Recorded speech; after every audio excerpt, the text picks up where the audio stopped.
Hey, MFM. See you on the lips. Back attack, dude. Bon voyage! Hey, yo, homies. Slide down the big hills. You know what I mean? On the big, nice burgundy snowboard. What a beautiful day today here in the studio at the Bomb Hole, which is presented by Run Through a Wall Smelling Salts and, of course, Pub Beer. Now, we got Jeremy Jones in studio hosting today. Jeremy, what's happening? Not a lot. Excited to be here again. This is great. Well, we're happy to have you in studio, as always. And then, fan favorite back there, we got our producer, runner of show, Silk D. How we doing, Silk? Phenomenal. It's beautiful. Nice. You keeping it silky back there? I'm doing my best. Okay, perfect. And today's special guest we got in studio is Naima Antolin. Naima, how are you? I'm good. I'm really happy to be here. Thank you for having me. Well, we are so psyched that you're in studio. We got some cliff notes for any of our listeners who are unfamiliar of who you are. Naima is an incredible snowboarder. She's got a true creative side that gets expressed on her snowboard as well as in her crafts, from knitting to crocheting to art to music.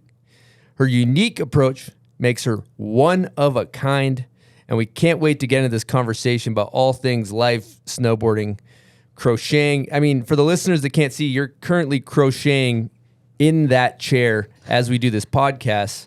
It seems like you've gotten really into it. Why knitting? Why crocheting? I think it's something that's really good. It's a really good balance for snowboarders or anybody who does, especially like an extreme sport, to be able to rest your body while you can still work your mind. Because I know that when I start snowboarding and I get injured and I still want to keep going, I won't stop. I won't let my body just rest. So I found that crocheting and knitting is a really good way to be able to find that balance. I love that. It seems like, I follow you on Instagram. It seems like almost every day you're holding up some like blouse or hat or beanie or whatever. Like you're pretty committed to this craft, it seems like to me. Yeah, I mean, okay, so yes, there's the resting side to it, but it's also the part where you can keep your mind going. So somebody who just loves to create and express themselves, and sometimes with snowboarding, it's like, okay, winter's done, what do you do? And then you still have this whole creative outlet. So it's probably similar to people who like to play music or draw, paint. It's all the same. It's just exuding that creative energy just in a different way. Mm-hmm. I heard Jones actually is kind of nice with the sticks, so to speak, with crocheting. Yeah, I'm a little dated. I mean, you're drumming up a lot of questions, like, because are you knitting right now? This is crocheting. You're crocheting, because knitting is 2 sticks. Yeah, so knitting is 2 needles. Needles is kind of what they call it. So Thank they're you. pointy, and I don't know if you guys can see this, but with the crochet, they call it crochet hook because there's a little hook right there, and that's the difference. Yeah, that's cool. Where do you get your inspo on what you're going to build? I mean, if you're at it that much, you just pick up thread and just start going. Fiber, let's call it. The fiber arts. Yeah. Yeah, we call it the fiber arts because there's a whole blanket or there's a whole realm of arts within just like the fiber works, I guess, with rugs and knitting, crocheting, even embroidery and whatnot. But I find a lot of my inspiration through the internet, through the crafting community as a whole.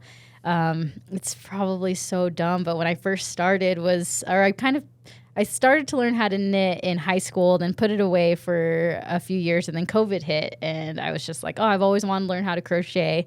Started learning how to crochet, but this was a time when you weren't supposed to hang out with people or see people, and I was yearning for this crafting community, but I couldn't find that. And then this is around the time that I learned about TikTok, and I was like, well, you know what? I'm just going to do a crafting TikTok for fun. And through that, I accidentally came across this whole crafting community, and like all these people that I met through that platform, I'm like, so inspired by. They're so creative, and then in turn it makes me creative, and it's just this like rolling ball effect. Oh, I love that. Nice. That's So an easy incredible. place to tap in, basically, to find that energy. That's rad. When was TikTok? When did it come online for you? Like 2020-ish 2020. time. Yeah. So talking to someone when I was doing my research, I was told that you basically might work for something on hours and hours and hours and hours, and then you get done and you just unravel the whole thing. I think any crafter feels the pain of that, but it's also something where you just learn to enjoy the process. Or as Jeremy was saying earlier, like sometimes you just be crocheting something or knitting something and it's nothing. Like you're just doing it for the act of doing it, because for me, it's like a meditative practice. It's not necessarily, I'm not meditating, but it's something similar, because I've had that thought before of like, is this meditating when you're working on this craft and you get into these mindsets, or is it like meditating, which I think are two different things, in the sense that it's a place to clear my mind, but I'm not doing it solely for the purpose of clearing my mind. It makes sense in my head. No, it makes a lot of sense. And Makes the sense, well thing said. that I think is cool to highlight is you're not tied to the end result. You're tied to the process, which, you know, being tied to the end result is the source of a lot of our problems, and loving the process is, you know, makes life a little easier. I mean, sometimes you do enjoy the end result, or sometimes I know I'll make something, I'll finish it, spend hours, finish it, and I'll know that I'll never wear it, or I like just, I'm not happy with how it turned out, or I missed something. And so for me, it's more worth it to go back and redo it, or just kind of salvage that yarn to do something else with it. I love that. I was reading some stuff doing my research because I knew we'd talk about this, and I saw a fun fact. It said crocheting reduces the chance of Alzheimer's by 30 to 50%. That true? I've never heard of that, but I'm like, okay, it could reduce that possibly, but I also think that it will increase your chances of carpal tunnel. So all these other things. So it's really like, what is one without the other? Yeah, cool. Yeah. That's amazing. Do you see any similarities between crafting? Trying to get our jargon right here, Jones. Yeah, no, I'm with you. Fiber, crafting. So do you see similarities between crafting and snowboarding? Absolutely. I see a lot of similarities just on the create, because for me with snowboarding it's a self-expression. It's a way to express yourself. And so whether it's through snowboarding or crafting or music or just how you walk out your door at the beginning of the day, or your house at the beginning of the day, it's all a self-expression. So there's a lot of similarities when it comes to just expressing yourself in whatever means you choose. Well, also, what came to mind as you were talking, what about like the difficulty of learning and landing a new trick, like learning a new pattern? Yeah, exactly. So that's all very similar. It's a lot of self-will, a lot of just like self-determination when it comes to like, okay, I want to learn this trick. I have an idea in my head of what I want it to look like. So then you're going to go and just figure it out. For me, it's just repetition. So with knitting or crocheting, I do a lot of repetition when I try to come up with new patterns. So sometimes I crochet and write my own patterns. And with that comes so much trial and error of being like, okay, I kind of like this, but you got to take it apart and try again. And that's like exactly how I dissect snowboarding or trying to figure out learning a new trick. I'll be like, okay, if I want to do a 270 onto a feature, I start with a 180 on, or then maybe a switch front board on, and then I'll be like, okay, now I just got to put those pieces together, and hypothetically that should give me my end result that I want. And it's just a lot of tinkering. So landing the trick would be the comparable to the finished product. Yes. Like you look at that, you either stomped it or you didn't. Now, Stomped it or you tacoed the rail? stompoed or tacoed. Yeah. You do or it again. you rewrite or create a new pattern. In this process, is the pattern kind of the trick, or is like the stitch the trick? I think that neither. I think, well, okay, maybe the end result would be the trick. And then everything leading up to that would be the process. Okay. So the end result would be like this hat, the finished product, that's you landing the trick. Correct. And walking away like happy. And everything before that would be just the process. Just the process, yeah. Okay. That's killer. Well, I think this is a good segue. We got a guest question from videographer Wizard Bryden here. We got a couple from Bryden, but an absolute legend. Let's get into it. Hey, Naima, it's Bryden. Stoked to hear that you're on the bomb hole, and I have a question for you. Over the past years that we've been friends, I've always admired how much you express your creativity, whether it's on a snowboard or when you're at home playing piano or drawing or anything like that. And I've always thought it's so cool how musically talented and artistic your family is. So my question is, what was your childhood like, and how did art come into play with that? Was it like around you at all times, or like was it something that you felt like you naturally pursued on your own? Kind of a loose question, but like you're just so artistic and your family seems so supportive in the arts. It'd be cool to hear you talk about that for a little bit. Sweet. See you soon. I miss you. Wow. Bryden, what a legend. Can we give him an air horn? Yes. Yeah, let's throw him one. I like it. So both my parents are musicians, and my name comes from a song. It comes from a John Coltrane song, who's this jazz artist. And I guess he's not just any jazz artist. He's a very well-known jazz artist. And with that connection to my name, I kind of always felt like music, just regardless if I wanted to or not, it's going to run through my veins, run deep into the soul. But both my parents are musicians. I grew up with 7 siblings, and music being played 24/7 every single day at any time. I have vivid memories of sleeping, and my mom, which like I was sleeping on the 3rd floor, my piano is on the basement floor, and my mom would start playing the piano at like 5 or 6 in the morning, and I would wake up to the sound of her playing piano. And this is like, how old am I? Maybe 7, 8, 10 years old. And then I would go down to the basement where my mom's playing the piano, and then get to the couch, fall back asleep to her playing piano. So that's just like a little bit of an idea of the household, even though it was very chaotic with so many siblings. It's like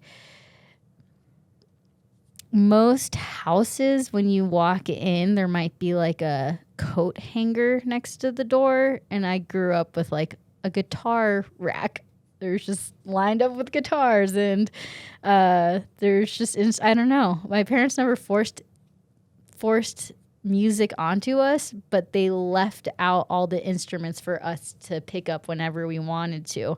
And so through that was just like, I guess, inevitable to start learning music. And then later on, I don't know.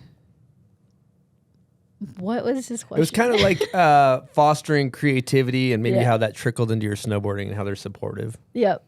Okay, so that I think led into, or I guess just playing the music and maybe growing up without any real structure. So there seems to be a couple different ways that you can learn music, which would be the classical way where you just learn how to read music and then you just go, and often you can read music and go that way. Or there's the way where you have no rules and you just figure it out as you go, and you just hear the sounds, and then you just put together what makes sense or what sounds good to you. And that's kind of how snowboarding came to me, is that I didn't really have this tradition, or like I didn't really have this traditional way of getting into riding park. It was something where I just had a few friends give me some tips, and then through there I just figured it out. And it's just I think it's one and the same. Do you guys play piano at all? No, I don't. I mean, I've smacked key a few times for Oh, sure. yeah. I've always had a piano piano. around. Oh yeah, Silk D's probably nice I on his think keys. so. Yeah. Okay, so with the piano, it's all laid out in front of you. And I kind of see that as similar to snowboarding, where you see the hill and it's all laid out in front of you. And then now you have to figure out how to play the keys or the notes to make this beautiful melody. And that's similar to being on a hill, and you can just dissect like how you want to find your way down it. And so it's all the same. That sound familiar, Silk? From a piano totally. player? Yeah, I get it. I get what you're saying. Adds up. I just respect it so much. I've never put in the reps, so I'm not going to say that I couldn't do it. I've just never put in the reps and haven't given it that time. I have envy and so much joy out of people that have, and I think it's so cool. You know what's cool? Sidebar. Just talking. How many siblings you grew up with? 8. So you have 8. What? I grew up with just 2. So I'm like, but I would love to hear you two guys talk about what it's like growing up with like 7 siblings and how that shapes you differently than somebody that's got 1 or 2. You're up. Okay, first question, is it 8 altogether or 9 altogether. 9 altogether? Yeah. Okay, wow. So I grew up smack dab in the middle, 20 years from oldest to youngest. And then not only that, I was born in Japan. So my parents, I'm not Japanese, but my parents decided to move to Japan with 2 kids already. Because at that time you could learn you could teach English in Japan and live there for a year. So my parents did that. And then through that year, they made a friend that was willing to help them get a visa. And they just renewed that visa year after year for about 9 years. And so pretty much was born in Japan, around 3 years old, moved back to America, and my parents had a few more kids along the way. And I don't know. I don't know what it's like to not have any siblings or to have a few siblings, but all of us get along really well. Everybody is so funny. Like every time we all get together, I'm just like crying from laughing so hard. And I'm very thankful that I don't know. I loved growing up with a big family, but I also think in I think like, could I do that myself? Absolutely not. No, I'm like, that's some craziness. It's crazy. How is it? The hectic. youngest is how old? She is 19, about to turn 19. 20 later this year. Yeah. How about you? I mean, same. Like, it's cool to hear that you get along so well as a family. We're the same way. Our family gets together, and it's just like, it's great. There's no drama. Everyone's just doing their thing. Everyone is in very different lanes in their life and kind of stays out of everyone's business, which is super cool, especially when people start getting married and things like that, like, and merging families. It's nice to have a stable family that's just down. And when you call for help, the whole family's just like, whoop, they'll come in, they'll sort it out with you, and then they're like, we're out. And they just kind of dip. And you just always know that love and support's there. So I'd love to hear that you had such a positive experience with it. I did too. It was total chaos. I mean, the 3rd floor to the basement makes total sense to me. I know that flow and just the craziness. One of my brothers is adopted, and we have a Korean brother. And so that was really fun just because it, like, culturally, it really just changed everything. The way that we had to move and adapt and just process the way people would come at him. And then, so it was cool to see, like, the brothers and sisters always back him, protect him. And like that I thought was sick. So blood or not, I think that family unit is cool, especially when it's healthy. I'm curious if it was similar with your family. With my family, since it was so big, it was almost like whenever we had friends over or even our parents' friends or whatever, they all just became family as well. Like my parents would just treat them as, oh, just another kid, like this one and the same. And it didn't matter if you were related by blood. You were just, if you were in that household, you're part of the family, and there was all my friends wouldn't question that for a second. And I mean, I don't either. But I love that. Yeah, very similar. You know, that's an interesting point you bring up too, because I can't remember who I was talking to yesterday, but they mentioned like your reasons for getting into snowboarding, and somebody mentioned that it seemed like to you it was almost like you were drawn more to the people than the action. Possibly, yeah. I got into snowboarding. I had an idea when I was in 5th grade, and nobody in my family snowboarded at that time. Maybe my oldest brother had gone like once or twice, but it wasn't like a normal thing in my family. And I just had this idea, like, I'm gonna snowboard. Like, I'm gonna be a snowboarder. I don't know why. You didn't see it anywhere, anything like that? No, I mean Johnny Tsunami. Shout out Johnny Tsunami. That's probably the closest. I mean, what? I was in Wow. 5th grade, like. Yeah. 10 or so. I don't know how old, but yeah, I just had this idea that I was going to do. Oh, maybe a kid in school had gone, and I was like, that sounds like so much fun. And I know that it didn't always snow in Seattle, or when it did, it'd be for like a couple days, but I always knew that I loved those snow days, and it was one of my favorite times because just the earth would go silent, or at least the city would go silent, which you don't hear very often. And I was just attracted to that. And so going into middle school, there was this like winter enrichment program where you could go to the mountain and learn how to ski or snowboard for 1 day a week for 6 weeks. And they also had this low income program. And if it wasn't for that, I don't think I would have gotten into snowboarding at that age because it was just too unattainable. But luckily they had this low-income program, and I was able to be a part of it, and that is what started this trajectory of snowboarding. And through that, it's definitely been a lot about the people, or a lot about the feeling of snowboarding. So the community, the field, being out in nature. It's almost like I can't think of what I'm thinking of. All good. Do you remember your first snowboard? Something off Craigslist. I think I got like a whole setup. Oh, so the first snowboard I have is like a rental snowboard. And then as I started to get a little bit more into it, I think I found like a whole setup off of Craigslist for like under $100 or something. And I don't remember what the first snowboard was, but I do remember the first snowboard I ever bought with my own money. I spent all summer lifeguarding and saved up all my money and just spent it on getting like a whole new snowboard setup. And it was a K2 Vava Voom. I think that's what it's called. I loved that board until the nose delaminated, and I was like, screw this. Done with this. And then I had... But then growing up in Washington at Snoqualmie Pass, Mervyn, like New Live Tech is pretty big out there. And I had a friend that worked up at the mountain who I started to look for a new snowboard because that K2 had broken. And he was like, I think you're really going to like a GNU board. Like, I think you're really going to like it. You got to try one out. And I was like, okay, I'll try one out. And he recommended one of them. I think it was a B Street.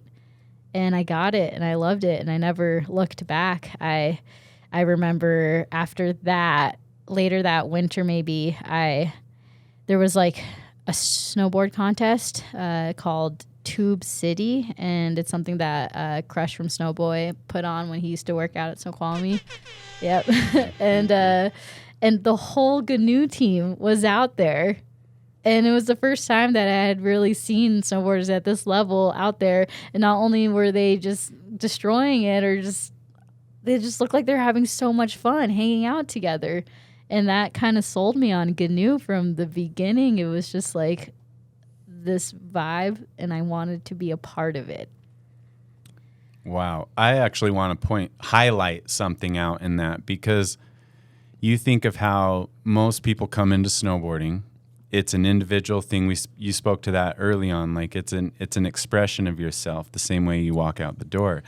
And this is the draw for a lot of people. And to have you actually relate to the community and the people in a contest setting, I think is super unique. And to see that thrives even in that setting. And I'll draw it to like the X Games or any sort of event that you watch on TV. You watch skateboarders and snowboard events on TV and live action. Like the athletes are homies. They're broing down. They're talking. The girls are amping each other up. The dudes are amping up the girls. Like the whole thing just feeds on itself. And you watch other contests and events like that in any other industry, you don't see that same kind of thing. And so I just love that. Like, be a contest guy or not, the culture is the same. The people are there to back you up. And I think finding that in contests, that's a highlight. I feel like it's not like that with every contest, though. It's not. And maybe it's like a matter of time and place and people within that place, because that moment all those years ago possibly set my trajectory for being a part of GNU now. But I feel like I've been to many contests throughout the days where it's not like that, especially for somebody new. Like, that was probably one of my first contests that I had ever done. So I probably couldn't even board slide a rail or something, you know? But yeah, I just was like, I don't know, very, I guess, like, I feel like not everybody's always very welcoming to people who don't know what they're doing within this space. And so whether it's then or now, it's hard to say. I think you're right. You hit that right on. I think you're right. It's a time and a place, and I'm glad you saw that. I see it now a lot more than ever before, and it feels unique. There's an era of snowboarding where, it was about as cliquey as I could imagine anything. I call it like cool guying. Yeah, it was cool guy. Yeah, when you're cool guy. But what my theory is that, what if that's still a thing? We're just different. We're just in a different level within that space. Like, even though maybe we don't see that anymore because we're more confident in ourselves, or we don't care, but that's still happening. It's just to this younger generation that we don't even see because we have so far surpassed that. And so I guess I can't help but wonder those things and ask those questions all the time, is that even though I don't feel a lot of clickiness within snowboarding, that could just be my own experience, and somebody else could feel that 1,000 times over. And it's just like, I don't know, how do you open up that space to where people don't feel like that, no matter who they are or where they are within snowboarding? I think you said it with our involvement and the way that we've grown, like the generations that kind of go. If you experienced that or were a contributor to someone else experiencing that, really the only thing you can do to change that is find the way to adapt and see it different and start to promote that kind of activity and find those friends. It seems like you did. And like, when I'm around snowboarding, it's not too cliquey anymore. I can go find it for sure. And I can start it even quicker. Yeah. So I think it's our take on it. I think also the other thing too is awareness. Like, even just talking about it too, bringing awareness to it. It's like, I think that's a fundamental issue in humanity, even just outside of snowboarding. If we're gonna go fucking deep for a second, but but like it really like that's not necessarily just a fundamental snowboard issue too. You see, for example, like, I think it just comes down to all humans treating other humans, looking at them eye to eye with respect. There's different socioeconomic things where you see, like, I've seen people treat waiters shitty, and you're like, what the fuck's your problem, dude? Like, that guy's like serving us and being like, why the fuck, So there's definitely some unconscious humans out there that treat different people according to their social statuses differently, which is a problem within humanity, which probably trickles into snowboarding in some senses. If somebody's a beginner and they can do a 720, they might be a dickhead to that person.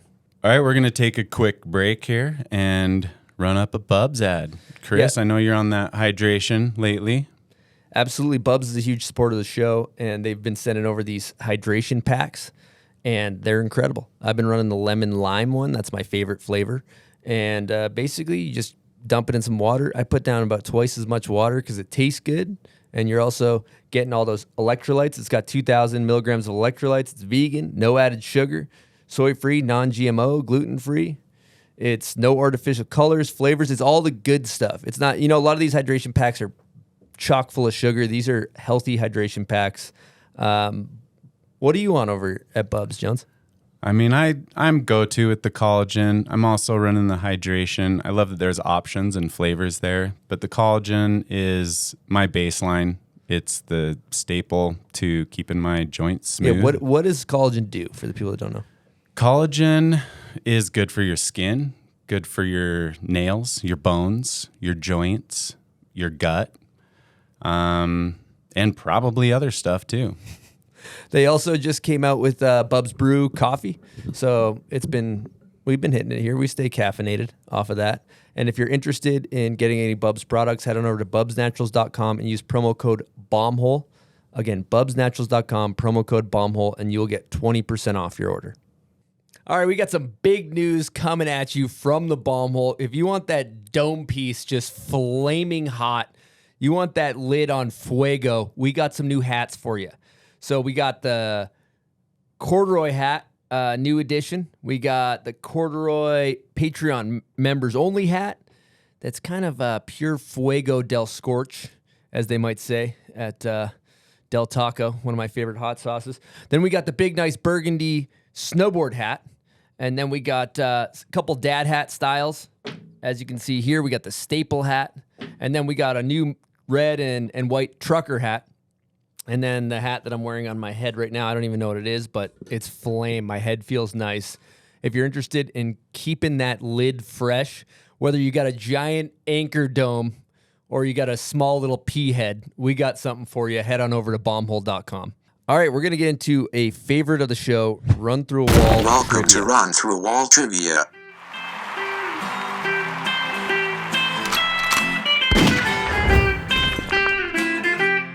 You're fired. All right, so Run Through a Wall Trivia is presented by Run Through a Wall Smelling Salts. Now, the concept here is that we do rapid fire questions, so you got 5 seconds to answer. If you get it wrong, I know you opted out for the salts, which is all good. Jeremy and Silk D are going to do a salt if you get it wrong. I'm going to do one if you get it right. So this actually might be bad for myself because I kind of gave you some meatballs. So Jeremy will give you the countdown. You got 5 seconds to answer. Okay. And if it's not 5 seconds, I'll hit you with the buzzer. Okay, first question. We're going to start in the crocheting department. Crochet is derived from a French word, crochet, which means what? 5, Crocheting. 4, What is it? What does the Making crochet mean? knots? 3, I have no idea. 2. Making knots? Crochet. Come on! A crochet is a French word for a hook. A hook? Ah, Sorry, guys. That's okay. Okay. Never heard of that. information's so easy when you know it. Yarn bombing is a term for what? Putting yarn out in the streets or kind of like a flash mob situation. It's correct. Like- What? It says it's a form of street art where yarn Yeah. covers any object or public Overnight, environment yeah. using knit, crochet, etc. I got to do it here. That's sick. That's cool. The fiber huts my get God. busy. Oh, they're crazy. Oh, God, that's a strong one. Jesus. Okay, next question. This is the Harry Potter department. What type of animal does Harry accidentally set free while they're at the zoo? 5, While they're at the 4, zoo? 3, What are you talking 2, about? 1. It's a boa constrictor. Oh, at the I'm like, when did they go to the zoo? Okay, next question. What does the Bogart turn into when Mrs. Weasley sees it? 5. Oh my gosh. It turns into 3, all her kids and loved 2, ones. 1. It says the entire family and Harry. Yeah, Yeah, that's that good. works. Good answer. So I got fuck. That's me. Come on, nice try. I need a fresh one. Oh, whatever. Well, yeah, give me another one. This game is sorry. fun. Yes. She's just So over there Okay. knit crocheting. okay. Next question here. What is the name of the Gryffindor ghost? 5, It's Sir Nick, nearly headless Nick. 2. Shit, that's correct. Oh my God. Okay. I think I'm gonna have to do another one real quick. What is the name of What is the name of the John Coltrane song you are named after? Naima. Oh, That question's amazing. But you would be surprised when I tell people my name and then they ask God. me where did it come from. I'm like, God. I was named after a song, a John Coltrane song, and they're like, what is the name of that song? And I'm like, it's Naima. that's like the dude where's my car vibe. I like that. Okay. Now we're gonna get into a show that you love, RuPaul's Drag Races trivia. Okay, here we go. This is a multiple choice answer. Okay. RuPaul always claims to be looking for 4 things from the contestants: charisma, uniqueness, nerve, and what else? Talent. 5. That's correct. Fuck me. Okay, here we go. Oh, God. I don't know if I'm allowed to say this on air or correct. not, but that stands for cunt. Really? Charisma, uniqueness, nerve, and talent. Wow. That's a good acronym.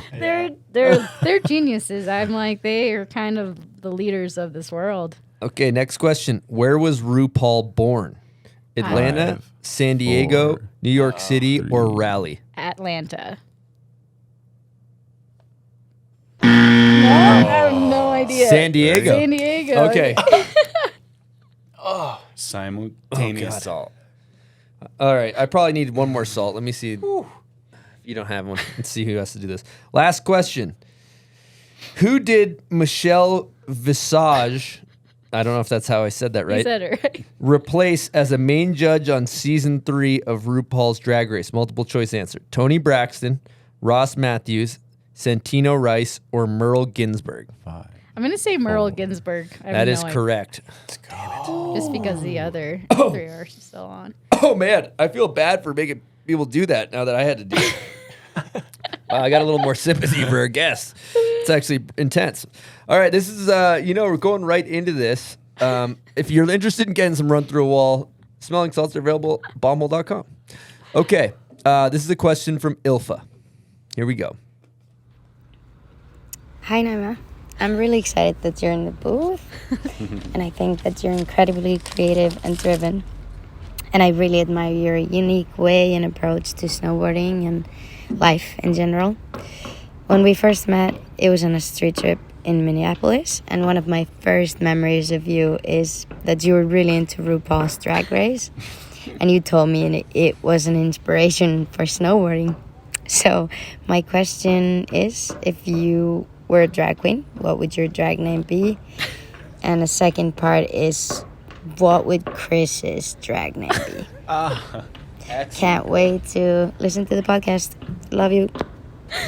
Oh my God, Ilva, you're the best. A fire question. That was a It good is. question. She did catch me in a time of my life where I was obsessed, and I still am obsessed with just the drag culture as a whole. The reason why I think, or first off, Ilva gets an air horn. She's a legend. Yep, good call.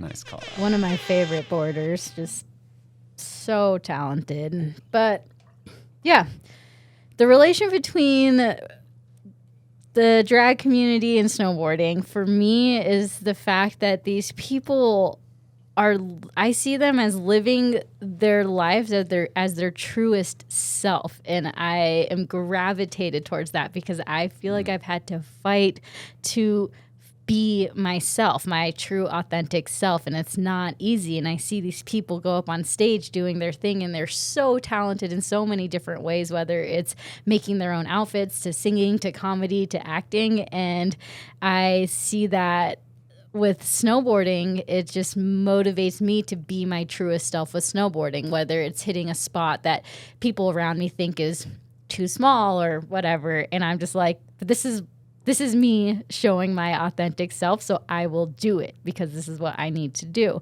And so when I first met Ilva, that was kind of my mentality, and it's probably because I was just coming out of a wave of trying to be the person that I thought I needed to be as opposed to the person that I am. And I'm very thankful that I met her at that time because it was kind of the beginning of this new chapter. And so for anybody that's trying to find themselves, I really feel like they should they should probably tap into the drag community or watch RuPaul's Drag Race. I feel like there's a lot of lessons on that show that really promote being yourself, being honest about who you are. And like every episode, it ends with RuPaul saying, if you can't love yourself, then how the hell are you going to love anybody else? And that runs through my head all the time because it's so true in so many ways. In all ways. Damn. Just dropping knowledge. Straight up. As the great RuPaul says. Well, what I mean is the great you say, because you had to find it and find that lane in snowboarding. It's not easy. Like getting called out on something, and just because you referenced it, not anything particular, but like it's too small. Why are you hitting that? It's already been hit. What are you going to do there? Like it's already had 30 things done on it. Why are you going to do that? Well, it's because I'm me. And my 31 thing is going to be different than the 30 things. Yeah. Hopefully. Seriously. Yeah. I hit this spot in Alaska, which a lot of people have hit over the years. And this is like this bleacher thing that's in Anchorage. And when I went there and I saw what I wanted to do, and it was kind of weird and hard to explain. And I'm so thankful for the crew that I was out there with because they didn't hesitate for a second. They were like, all right, where do you need the snow? Let's do it. Like, you have the vision. Just tell us where to put the snow. We got you. And I ended up getting the shot. And it's, and then once, I think it was in the Uninvited, once the shot came out, one of my friends who grew up in Alaska has seen every single thing done on that spot, reached out to me saying he's never seen anybody hit it like that or has ever thought of hitting it like that. And it's just, I guess it comes back to just believing in your ideas and believing in yourself. Now, going back, that's beautiful. A. B, going back, she did ask you your drag name and my drag name. Yes, thank you. You can't forget that. I want to hear these. Okay, so name for myself that, well, it's tentative. We'll see how it plays out, but I'll call myself Kadoma, which are these forest spirits from Princess Mononoke, and they're actually these ones on my shirt. Make me happy. And then solid name. Mm-hmm. And then yours would be Sobert for your sober journey. Oh, I appreciate that. Sobert Reynolds. Sobert Reynolds. I just thought of one for you as you were talking. You like to crochet. It could be crochet butter. I don't know if that's online, you know? Okay, we could be part of because there is this one drag queen called Shea Coulee, and we could be Crochet Coulee. Crochet Coulee. Yeah, we could try to be a part of that house. That's a good game. That's a good name. I like that. Both great names. Yeah. Well done. Names are hard to come up with. I'm impressed. Yes. Thanks for putting us on the spot, Ilva. Yeah, what a great question. So we were just talking, we're going to kind of jump ahead, but we were talking about some tricks and whatnot. And we actually have another question about a particular trick from Bryden. I'd love to hear you elaborate on. Here we go. Hey, Naima, it's Bryden. I miss you. I'm so stoked to hear that you're on the bomb hole. You should tell the story of the day that you hit the stage dance floor sort of spot in Ogden, and Marcus was there, so was Ilfa, and it was just like such a good vibes day. And that clip is so sick, and to this day, it's one of my favorite clips I've ever filmed. So, yeah, it'd be cool to hear you tell that story, and also, I would love to hear it from your perspective. Sweet. Talk to you soon. Hope to see you soon. Bye. Wow. I think we need another air horn for Bryden. Yes. The day of that stage, it was interesting. So Bryden had shown me the spot, so it wasn't too far away from where he lived at the time, and I just saw this giant stage, and I just knew that something was possible on it, and I didn't know what. A lot of the times I see these spots, and I'm like, let the spot kind of take control in a sense, being like, okay, it's turning me this way. I guess we just go that way. And it was really interesting because maybe there wasn't this. We just kind of had to shovel some snow around because the snow was kind of like light and not sticking to the ground in certain spots. And then as we start hitting it, I remember just thinking at first, like, okay, I'm just trying to board slide to the end. Like, that's my goal. And then as I start going, we just realized there's so much stage that we were not sure if that's like enough. And then I started to kind of be like, okay, what if I do like a 180 in there and go from board slide to front board? And then I started getting to the end, but I kept jumping over this staircase that was like little staircase at the end. And then somewhere in the middle of this battle and trying to figure out how to hit this, my binding, I remember my binding kind of malfunctioning and it wasn't staying clicked in. I don't know if you guys have dealt with that, but it was very frustrating. So there was this balance of like, okay, I have to click it just right. And if I don't, it's going to like unclick while I am snowboarding. And at the same time, Bryden is also trying to be like, how do I get this angle? And he starts running next to me with his camera. So he's running the whole stage length while I'm trying to hit this spot. So he got his steps in for the day.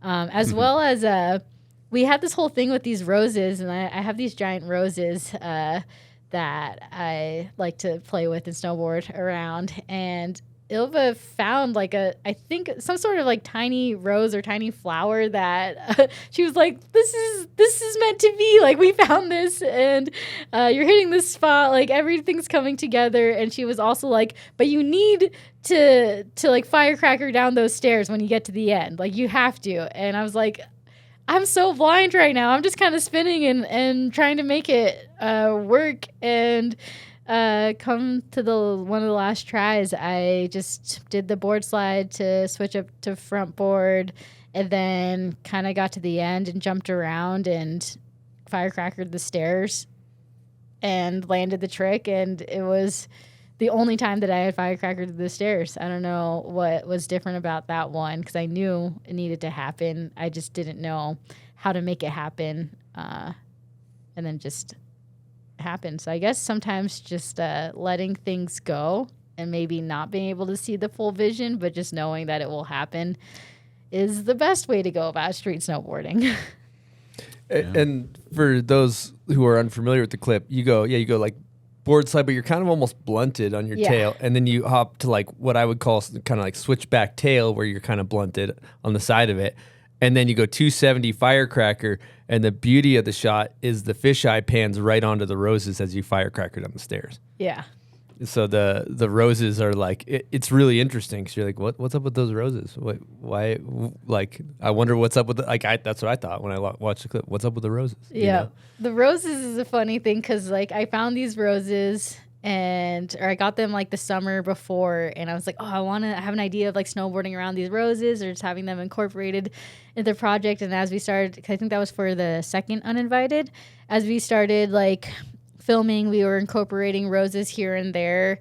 And then we sent Jess like halfway through the winter some clips, and she's like, what's up with these roses? And we were like, well, we're just having fun. She's like, tone it down a little. like we get it. You like all this stuff at the same time. Like, I got to do my thing. And I was like, gotcha. That sounds great. Like, if I want to do this thing, I'll do it another time, another place. And that was kind of a big lesson to learn as well, just to be like, hey, like if you're putting shots into someone else's project, you kind of just have to trust their vision. And yes, you can incorporate your own things, but in the end, if you want to have a project be a certain way, you kind of need to just do it yourself, and just be okay with, how other people have their visions and you have yours, and just kind of let that flow. That's great advice. Well, speaking of Jess Kimura, she sent over a few guest questions. They were very similar to Bryden's, so I'm just going to sum up one of hers because she was asking about creativity and spots, and the one she brought up particularly was in Uninvited 2, I believe, and you do a novice spin on a log and then drop in, and she was asking about your creative process for that. So that one is a funny one because the day before was when we hit the stage, or when I hit the stage thing. So I was burnt out and beat up and tired. So we go to this this wooden log that's actually a lot steeper than you think it is. And I remember being like, I'm not hitting it, guys. I'm not snowboarding today. Like, I'm tired. I don't know what I would do. And like Ilva and Marcus, I was like, you guys got this. And they had been hitting it for a couple hours. And then at the end of the session, I was like, I have a crazy idea. And they were like, yeah, or I think I told Bryden kind of like, sometimes when I have these ideas, I don't want to announce it to everybody. So I told Bryden, I was like, I have this crazy idea. I don't know if it's possible. I've never done anything like this before. He's like, well, what is it? And I was like, well, what if I did like not a spin on the top part of this log and then like 50-50 down the rest of it? And he was like, oh, you have to try that. I was like, okay, I guess I'll try that. And this is after Ilva and Marcus got their shots. And then I tried it the first time and like I got really close and I was like, oh, I think I got this. And then everybody else was like, yeah, you got this. And I got that in like 10 tries. Dang. Wow. It was crazy. It just like came together. It was all supposed to happen. And it was one of those moments where I didn't have any idea of this. I didn't think of this idea until that moment when I was just watching everybody. And I was like, this is a lot of the spots that I've hit have started out as a crazy idea and then has just turned into the reality. Love hearing that. Taking thoughts, ideas, making them a reality. We're going to hit a guest question from Jess Kimura. Here we go. All right, guys. Jess Kimura here again with one last question for Naima. And this will be a quick one. Naima, if you could snap your fingers right now and learn how to do any trick in any way that you dreamt of, what would it be and what would that look like? Wow. I actually love that That's question. I actually love to hear your answer on this too, Jones. But I want to hear. First off, air horn. Of course. Thank you. Super air horn? Yes, Jess is a legend. Yeah, we might have to.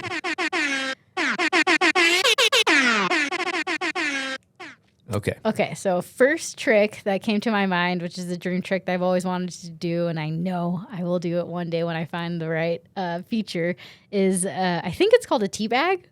Oh, the front side invert and you rip it back to fakie? Yes. Yeah. I've had many days and nights visualizing this one, and it makes sense in my head, and I know that it is possible. Just haven't done it yet. But that is a dream trick. Yeah, absolutely. Jones, Jones, you got one while we're on it?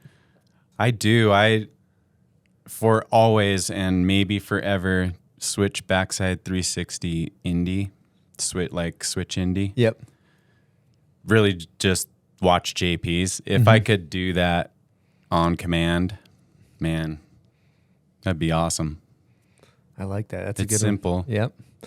When I think about one that's just the one that got away that I've tried many a times, is back rodeo 7 indie, where you like, my body doesn't work the way, but so I like, it's like I love the way it looks. And Silk D, what do you got back there? The one that got away, method back one. Those ones are so I like it. big. Yeah. Where's your method Love at? that. When I was doing them, I don't really do that shit anymore, but when I was doing them, it was between the bindings, really cranked around, and then kind of late 180, but just... So you like always crank it swept and then off. pump it almost like rubber band style. A solid I like back it. crack in Never the got middle it of that. good. That's killer. So let's talk hand plants, because you are kind of a hand plant god. I would say more of a connoisseur. Connoisseur, okay. Yeah, All right. Someone who just enjoys the practice. Enjoys falling and laughing at the same time, because it's one of those low risk falls because you're so close to the ground for the most part. What's your favorite plant? I would say right now the frontside invert is probably one of my favorites, just because hand plants are kind of the downfall of my snowboarding, I think, in the sense that when I learned how to hand plant, I stopped caring about any other aspect of snowboarding. I was obsessed and I loved the concept, and I was surrounded by people like Eric Leon, who was so talented, and he's the reason why they clicked in my head from the very beginning. He told me this one tip that the next try, I tried that tip, I fell, but something unlocked in my head. And since then, I've been able to do them. And not only that, help teach others how to do them. So that's kind of like a short-term / long-term goal of mine, is to be able to create spaces to help teach people how to do hand plants. I think it's hard to teach when you don't understand what you're doing. Just to rewind, I want to know the tip. The I tip? do too. Yeah, what's the tip? I feel like you're holding kind of. Well, I was just thinking that it's hard. Okay, I'm going to try and make it so it's a visual thing because we don't have the QP in front of us. But the tip is you're going backside. Pretty much what you're doing with the hand plant is doing a back 180 on a half pipe or quarter pipe. So the tip was to keep your back shoulder closed. And when you open, that's when you penguin slide. So he just told me, keep your back shoulder closed and then put your hand, or is that wrong way? It's the wrong way, sorry. Keep your front shoulder closed. Front shoulder closed. There you go. I'm like, which am I regular? That makes goofy? sense. Yeah. Yep. So it's keep your front shoulder closed and then put your back hand down. And then I asked him, what do I do with my feet? He was like, nah, you know how to snowboard. You're going to naturally want to land and ride away. Like that's just natural. So I went up, kept my shoulder closed. I fell, but something unlocked in my head. And so that small tip has gone a very long ways. Wow. I like that. That's just kind of keeps you in the transition because, yeah, that makes a lot of sense. It does. I like it. So. Wow. So, I mean, sell me, you're a hand plant connoisseur, self-proclaimed. Sell me on hand plants. I guess the reason why I started like doing hand plants is because of how stupid you look when you're learning them. So just a way to like make fun of yourself or fall and laugh and like who cared because you're penguin sliding down and all around. And sometimes when you take those falls for learning a backside hand plant or Andirect? Andirect, yeah. There's a lot of penguin sliding involved, and I would just laugh, and I just thought that it made everything so much more lighter, snowboarding so much lighter, and it made me care less about what the people around me were thinking, and kind of completely changed my mindset on snowboarding as a whole. So maybe what we need in snowboarding is just more falling, more lightheartedness that can turn into growth and learning because you don't care as much.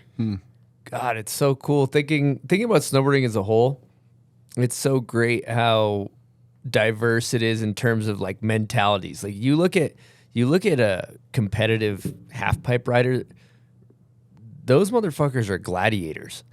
Doing triple corks, and they're like training in airbags, and it's like they got coaches with iPads. And I'll be honest with you, I like watching it. You know, I'm a fan. I want to go to the Gladiator show and watch them go crazy. But I love the kind of other end of the spectrum is like especially Bertner. You know, talking to him, he's got that mentality about keeping it like lighthearted and fun and low pressure. Yep. Or it's just like, what are your intentions for snowboarding for your life? Like, what would bring you that true happiness that will like light up your soul? What does that mean to you? And for me, it's to be able to snowboard for as long as possible. And sometimes that means that I can't do some of the craziest stuff all the time, or finding that balance. Because a lot of the times when I've found, or I've done certain tricks or certain styles of snowboarding, it comes out of an injury of some sort where I physically can't do something right now, but I still want to snowboard. So how can we redirect that energy towards something else, which sometimes it means how do you stay close to the ground? And then you just have to figure it out from there because when it comes down to it, my soul and my whole being is snowboarding, and I can't picture myself in a life without that in one way or another. Are you consciously thinking of the long game? Absolutely. You are? And like that snowboard forever is the statement I'm referring to, because I believe that in myself. I'm sure we could all say that same thing. I definitely get lost with that statement, though. So I'm just curious how you keep that in your framework constantly when you're moving about it. I don't think I keep it in my framework because it is me. It just is. Yeah, just like how music is me. There's no difference. It's all the same thing. Like it's in my mind, there's, I guess, my physical being, my mental being, but then snowboarding and even crocheting or music, it's all the same. That's what makes me. So there's no other thought. There's no other thought with that.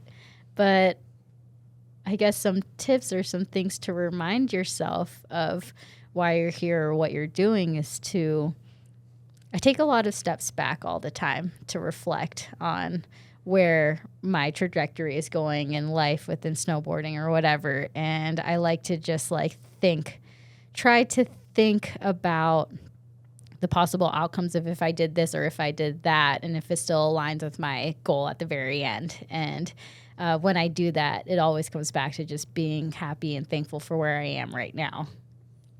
That's epic. Yeah, I've just really loved the recognition of like me making music. That's me in my true authentic form. Me snowboarding. That's me in my true authentic form. Me crocheting is and recognizing that, because then you can also recognize too sometimes like, shit, maybe you took some job because you thought it was something you were supposed to do, and you became like, I don't want to shit on anybody, like let's just say like a loan officer or something, or like, not to say that this is fucking, some people are gonna love the problem solving associated with that, or that's not for everybody, but you might recognize that and be like, you probably wouldn't be your true authentic self if that's what you were doing. I mean, possibly to somebody else, we will never know. Yeah. That could be their dream. Like they could have come from a long line of loan officers. So, like my aunt's an accountant, and she's like, I love the problem solving. Like it lights her up. She talks about accounting. So I'm not saying like, I'm not trying to shit on a trait, but I just am saying like recognizing what lights up your soul. Like I just, this might spark something too. So I see this healer lady. She's really clairvoyant. I don't tell her anything about myself. I've never told her that I snowboard or skateboard or ride dirt bikes or anything, but she's like, you need to go snowboard and go ride your dirt bike and go skateboard for you to authentically be yourself. She's told me that and I just think like, you saying that highlighted that thing in me, and maybe that sparked something for you, but I think that's very wise of you to recognize that. I feel like it's one of those things that's easy. So this is part of that battle, and maybe like as you go on, you learn how to navigate yourself through the winters better, because when I first started filming, so I used to just snowboard every single day. I lived in Lake Tahoe area. I would go to Boreal, and I lived 8 minutes drive. 8-minute drive from Boreal. So I sometimes would go there twice a day to just snowboard and ride park or whatever. And that was my life. And then I got into filming street, and I stopped going to the mountain as much. And all of that energy just went into just, how do I film? How do I save up enough money to go and travel to film? And in turn, I stopped going to the resort. I stopped snowboarding almost for myself, because I thought that I needed to be out filming 24/7. And that almost took away a piece of this joy and happiness that it brought me. And so now, fast forward a couple years, I make it a point to be like, I'm going to the resort. I'm not thinking about snowboard or filming. I'm doing this for myself. I'm going to have fun just taking some laps, cruising, doing it, whatever I feel like. And that has become it's like a full circle practice that I will never forget to do. And that I think with any job or business where something that brings you joy, becomes the thing that you make money with. And so then now you have to find that balance of like, how do you continue to have that joy and not let that stress of like, this is your way, how you make a living, take over. And I don't know how you guys have dealt with it in the past, but it's a pursuit. Yeah. I mean, I think it's just finding that stability and the things that kind of, just why you're doing it, you know, and I think it's a normal path to, if you're in it for some sort of years, you're going to hit that where the demands are a little overpowering, and you're going to have to work through that. And some people kind of hit it harder. Some people just cruise through it and it's no problem. But that, you know, those demands of what sponsors are putting on you and those requests, they can feel uncomfortable, but they don't have to be outside of your wheelhouse. So I think it's finding that is key and just staying in that lane. I think you've done that seemingly very well. It's impressive.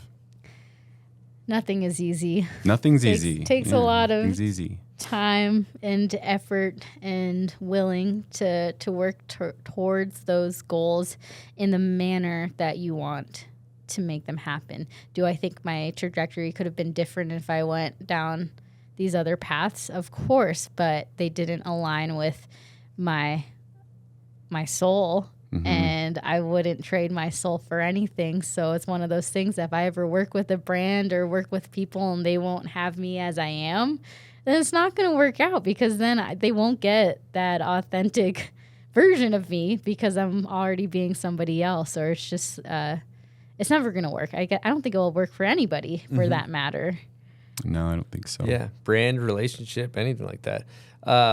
I think that's an interesting topic, because, you know, it might sound like, oh man, you guys are complaining about snowboarding for a living and getting paid. You guys are living the dream. But I think in any type of thing that you're talking about, like if you're a musician and you make money doing gigs all the time, at a certain point in time, music can start to feel like a job. And it's like, how do you do the things to make music fun and love again? It's the same with snowboarding, you know, and so just to kind of go back and highlight that, it's like, why the fuck did we get into it in the first place? Because you loved it, and if you can stay on that as your North Star, as your compass, then, as you seem to be well aware of, seems to work out well. Mm-hmm. It's like that concept. I don't know how I'm gonna get there. I'm just going to do it and let it all unfold as it goes. But you don't need to know how the outcome is going to be to know that it can happen. Mm-hmm. Just start. Yeah. Keep going on that. I mean, just because I'm interested. Well, for me, it's like sometimes I have these ideas. Let's say like I worked on this project all last winter. And when I was coming up with this idea last summer, it was the craziest thing. Like, I was coming up with this idea and I could see it so clearly that when I made this proposal, and the way that I made the proposal was so visual to the point where the people that my companies could also see it very clearly. And I didn't know how to describe it or tell people about it other than like, it's already happened. I see it so clearly to the point that it's already done. And this was last summer or last fall. And it's one of those things that you don't need to know. So it kind of can go either way. You don't need to know the process of how it's going to happen. It can just happen. Or you can just do the process and not know how the ending result is going to be. It will just be. But I guess it comes back to the fundamentals of trust the process. Enjoy that process. And then everything else will have to work out. I have this theory that if you keep taking steps, you're gonna go somewhere. It's when you stop, you become stagnant and nothing's ever gonna happen. But if you keep making those moves towards your goals or towards whatever it may be, sometimes you might not know what your goals are. You're still gonna end up somewhere else that might hopefully be better than where you are right now. So I try to live by that. Thank you. Just had to give that a quick air horn. Yeah, for sure. Had to smack a quick air horn on that. Wow. Good stuff. Speaking of conceptualizing projects, that Rick Scranton project that you narrated with Cole was incredible. And were you a part of the conceptualization of that? Yeah, that one was fun. I was. So this was a winter where I had gotten shoulder surgery the summer before that winter. So I was going into it telling the companies, like, I'm chilling this winter. I've heard of people getting shoulder surgeries and this is from dislocating my shoulders all the time. And then they get back to snowboarding and then dislocate their shoulder again. And I was like, I refuse to be one of those people. I just can't deal with this whole process again. It was a whole thing. And so then I had to get creative with how can you stay productive in snowboarding as a snowboarder without being able to snowboard how you want to or at your top ability. And I ran into Kevin, who works at Cole. Yep, he's a legend. And it was at one of Max Warvington's Brain Bowl sessions. And we were talking, and I was like, after meeting Ilva, sorry, this is all over the place. I meet Ilva. She's like, you got to come out to Rick's. And at this point in time, I didn't know what Rick's was. And which is crazy because every snowboarder should know what Rick's is about. It's a magical, magical place. And she was like, Nye, you need to go to this place. You will love it. The people, the environment, everything. Like, you have to go. And she kept telling me that for years. And I was like, one day I'm going to go. I don't know how, but I'm going to go. And then now fast forward to going to the Brain Bowl, seeing Kevin. And I was like, mentioned something about going to Sweden, and he was like, yeah, maybe. And I was like, no, like, I have this crazy idea. Like, what if we went to Sweden with Cole? We did a culture piece because I'm sure there's other people out there that don't fully understand what Rick's is about. And instead of going there like any other film project where you just get there, film a few clips, and that's that, you don't really learn the backstory.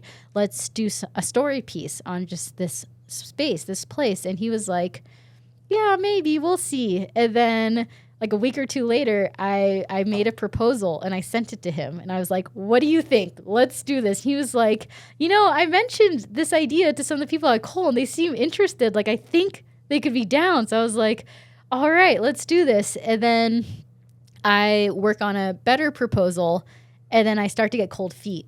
And I'm like, I don't want to do this. This is too much. Now I already know that these people are going to say yes. And it brought this whole wave of anxiety that I just was like, I'm not going to send this proposal. And I'm just feeling overwhelmed because I've never done anything like this before. And then I told my friend Jeff Holz, who should get an air horn, amazing human. I just mentioned to him, like, oh yeah, I have this crazy idea of going to Rick Scranton, and I already know that these guys, or I have a high idea that these guys are going to want to say yes and support it, but I haven't sent in the final proposal yet. And then Jeff said, nah. Like, why are you afraid of succeeding?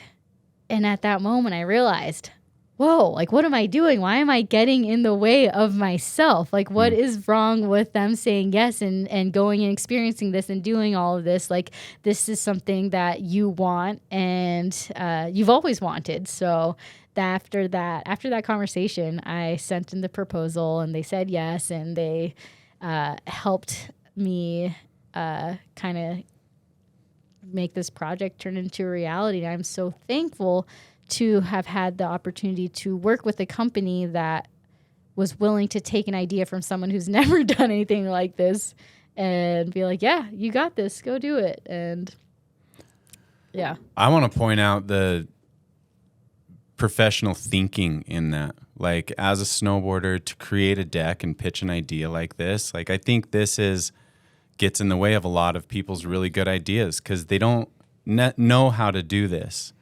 And I mean, I just throw the suggestion out there to the pros. Like, if you want something, go get it. Like, that's the second one that you've spoke to that you've created just in the last little bit. 2 decks that I don't even know what they are, but you've talked about 2 of them. Yeah. So you've created full projects. One was so visual that it was done in your eyes. You don't even have the content, but it's done because the plan's like just 100. And I hit the complaints and the feedback I I get often is that, where's our support for this, for that, for this? Well, get this in front of when these things get spent, and you'll find the support, right? And I think that those visuals and that, I mean, it shows your will to get it done.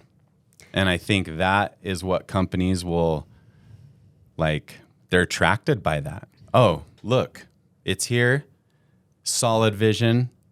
The only thing we need to do is put a little bit of money to it and show her we support. And the answer is yes. I mean, take note, everyone out there. Like, if you want something, that's how you get it. Also, it doesn't hurt to, every company has their checklist. Sure. So to factor those into your ideas as well. So a lot of the times, I didn't start just by writing this proposal. I kind of did research. I talked to a lot of people trying to figure out, especially within the companies I work with and even companies that I don't work with, just curious to see how they function and how they work. So then when it comes time for me to make this proposal, I can keep that in mind. I can be like, how can I check these boxes? Oh, Cole wants to make more of an appearance out in Scandinavia or Europe. Boom, I have an idea that checks off that box. And then I also get to merge my inspirations and goals with what, I guess, merge or align with what their goals are. So it's not like there's a give and take. And I see a lot of snowboarders, at least when I first started getting into project creation, filming and stuff, I've seen a lot of snowboarders just have their ideas and not necessarily fully factor in that these are still companies, that they need to check their boxes off, that they need to sell their things. And so when you have that disconnect, you're probably going to get no's. But when you factor that in, and when the companies see that you're factoring that in or taking that extra step, you might, or at least I hope you'll have a better outcome. Better communication, if nothing else, right? Mm-hmm. And you're spot on. I think you're seeing it really clear. You're seeing all the angles. I think that's unique, but like you're on what point. you said too is just like, but like look at it from what I heard is look at it from the perspective of the companies. They're the ones that are spending all the money to send you out there. What are they getting in return? And if it's not aligned, then it doesn't make sense. But that's great knowledge on that. Yep. Figure out how to align yourself with the companies that you're working with or the people that you're trying to work with. Great statement. Work backwards. Yeah. I feel like this. I love nerding out about all of this stuff. I've always been very interested on how companies work, not just from the snowboarding side, but from the sales side, from the marketing side, from the beginning of time side, and like how they got created. And then through that's helped me navigate working with all these companies or just navigating snowboarding as a whole. So I sometimes get a little bit surprised when I meet people who don't take advantage of, or at least boarders that don't take advantage of this like golden key that we have, because a lot of people, when it comes to companies, have to work their way up from the bottom to the top to be able to even talk to the owners or talk to the people in production and whatnot. But as snowboarders, we have this like backdoor entry that we can talk to the owners, talk to the production people, salespeople, and get all of this knowledge so easily, and then in turn help us and help the companies continue to just make the best products and best things out there. So just asking those questions can go a long ways, just showing that you care. If you care about this stuff. Not everybody does, and that's fine. No, but, yeah. That's cool. And think about the brands you ride for too. Like I always think about this, like a brand is just the people that are a part of it.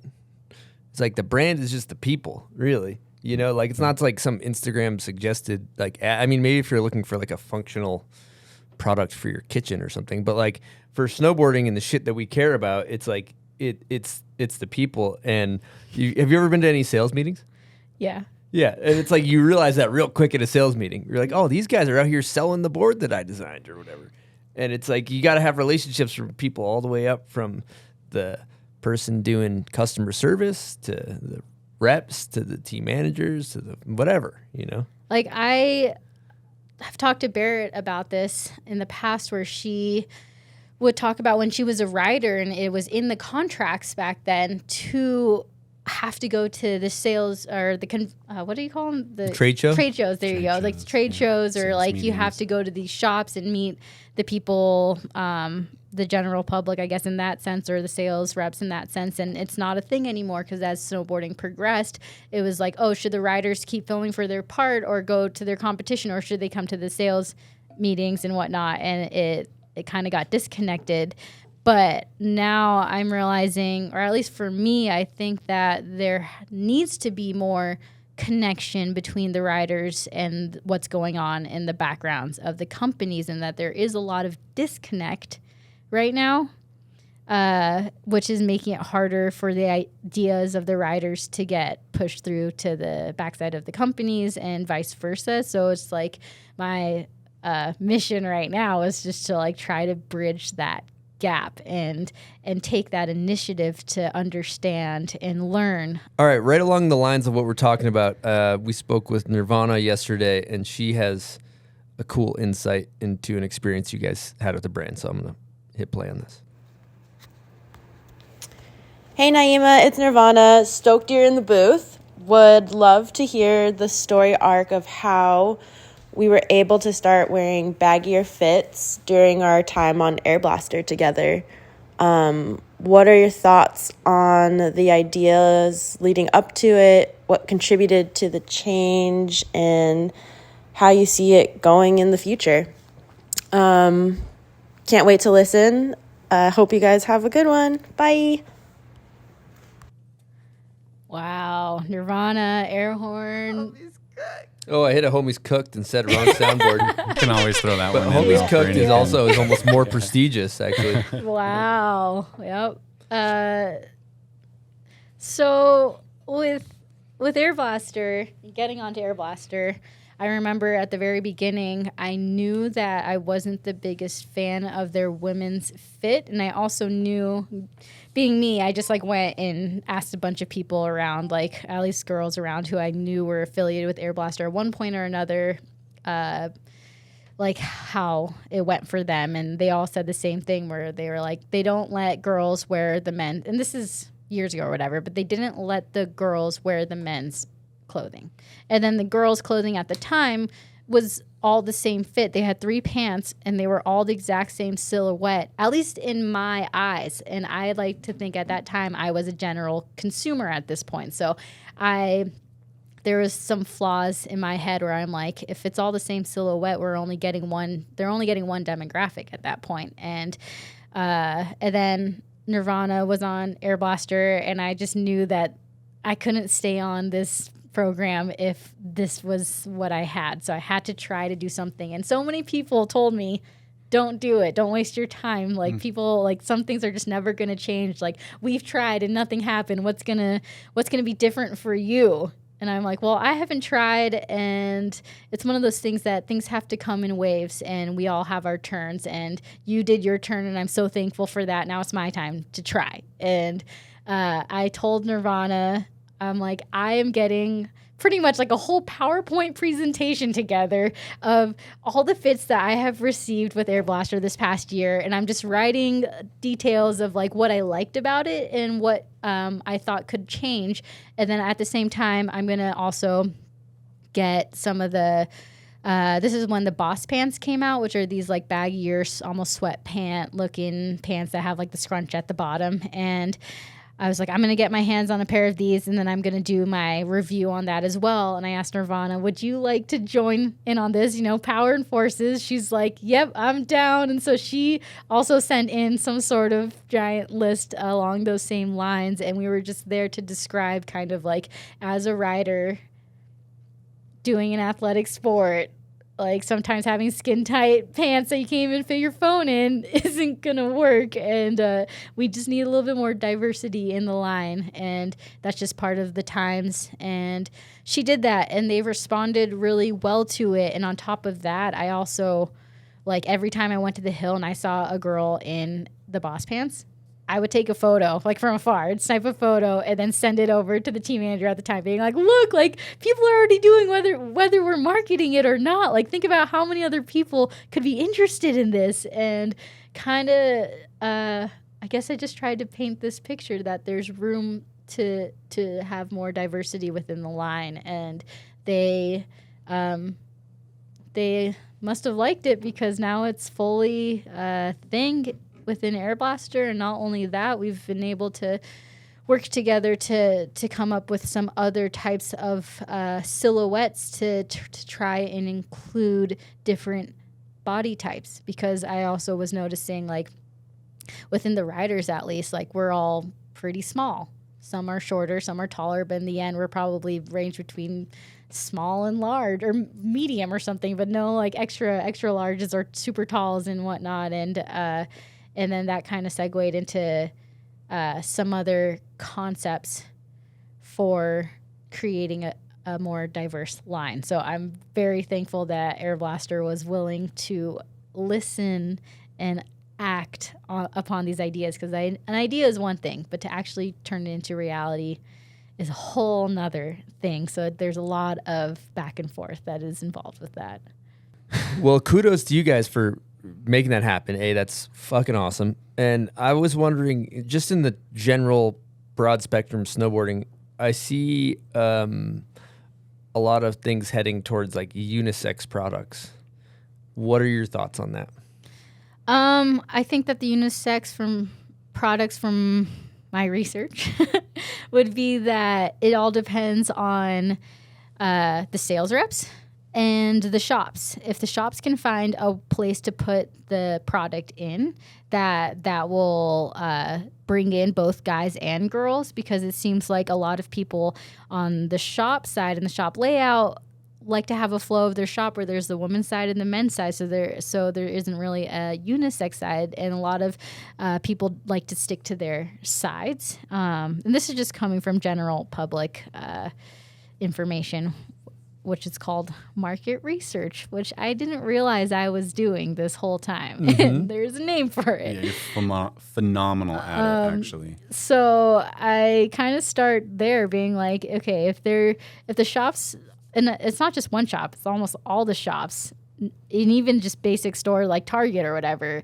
Once they start making a unisection section of their store, that we'll probably see that more in snowboarding. But for right now, the general consumer, I don't think feels comfortable enough to go into either side to find that section, or I don't know how that works. It's an interesting take, because even though there's this lane of the companies producing something that is being asked for on some levels, but it might not even be able to be applied totally because of this barrier that you're talking about. I think it's interesting. I never even thought of that. Like the programming of how this is sold totally matters. The marketing behind how this is sold, it totally matters. And so you can't really just come out with the unisex thing and then drop it, because where's it going to sit? Mm-hmm. I think that's a great take. And so then that also leads into the sales reps, because let's say the companies have this idea for a unisex line, but the sales reps aren't on board with it or don't understand it, or they need a storyline to be able to market that to the shops. And so if they don't understand where you're coming from, they're probably not going to talk it up in any way. And my one instance of kind of seeing the reality of that was first getting onto Airblaster. The Boss Pants is slowly starting to be rolled out for females to wear, and I asked the team manager at the time, like, oh, is there any like conventions or trade shows happening around Salt Lake City area? I would love to meet the Airblaster rep and see how they do at this convention, kind of thing, like what their deal is about. And they were like, actually, there's one happening this weekend, which was 2 days from then. And I go and I get in contact with the sales rep. His name is Matt. And I was like, I'm just here to observe. I'm just curious to see how you sell the product to the shops. And I watch him, and the first pitch, he's kind of just like overlooks the unisex line, or the girls wearing the Boss Pants for this shop owner, and I was like, oh, why did you do that? Like, these pants are amazing. He was like, oh, well, I don't think that the people are gonna really like it, or the consumers. Like, I just don't think that the shop owners are gonna understand where we're coming from. Might be too progressive or so for right now. And then I just kind of went on my spiel of like, okay, for a short person, these Boss pants are amazing because there's a scrunch at the bottom, so you never have to worry about your feet or your pants dragging, and like all these other marks that I had thought of that I'm just like, there's so many reasons why females would love these pants. And then that next pitch, he started pitching it completely different because he saw my passion and my whatever coming out of that to be like, this is how it needs to be. The consumers might not know it yet, but they're going to know it because it's practical. And it's practical not only for the top snowboarder, but for a beginner who wants just like an easy functioning like outfit and whatnot. And then me not thinking anything of that experience. Fast forward like 2 years later, I see that, and I have a colorway now with Airblaster, and I see that rep at Interlude, and he's wearing one of my colorway jackets that I like, I didn't think that.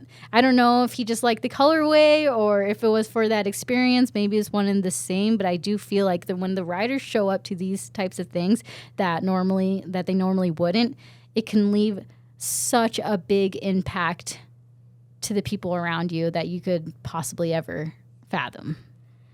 I put my bet on that it was just that interaction with you. I mean, that's such a selling, like, mega force for Matt. Is that what you said his name was? And then now he responded to you. You're a fan of him. He can feel that because he respected your information, and you saw that change. And I think he's going to take that to the bank. He's going to go so hard because he has your support and your voice, and feels like he can magnify that in his space. I think that's you are unique in this space, like 100%. There's not many that I know that quickly that will be able to have that detailed of a scope of all the things that are actually happening. And you position yourself in that really well. It's impressive. Thank you. I feel like I'm curious, and I grew up learning to question everything around me. So by questioning, you in turn learn. By asking, you're going to learn. And sometimes you don't need to experience these experiences for yourself. You can learn from asking these questions from other people that have gone through these experiences. So it's a humble answer, but very true. I got a note here that you like to lurk snowboard Facebook groups. Yes. What's going on those things?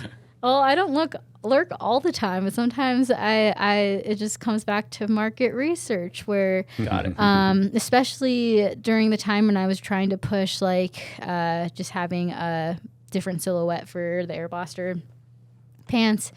Lurking on these Facebook groups, especially like the Women Who Snowboard group, I learn so much without needing to say anything. Like one person asked, what kind of snowboard pants should I get? I have like a bigger bottom and a smaller waist, and I have trouble finding a good fit. And then I just lurk on the comments to see what people are saying. And sometimes, most of the time, they get men's outerwear. They're just like, it's less fitted, which means that there's more room for mobility, and then just kind of see what these companies are about and what they're doing and why these people are recommending them. Because a lot of the times they're not the companies that you'd think they'd be. They're really random companies I've never heard of. And I'm like, this is the general public though. So that is what is true. Whatever I think doesn't necessarily matter, because I'm not the one going out buying this stuff brand new. Market research. The new lurk. So we've been going for a while here, Naima. I think it's time for a segment of the show we like to call What, Silk? Name that video part.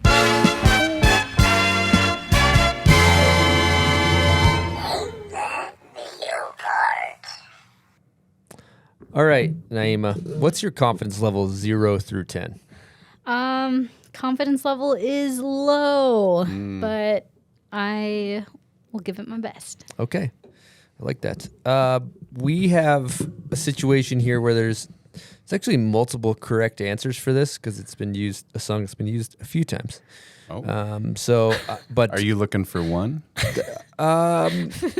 There's multiple that are acceptable, so we'll see. Yeah, there's one that I think she'd be the most familiar with, but we'll see how she does.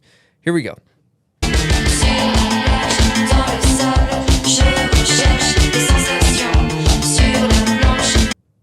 It's Ilva.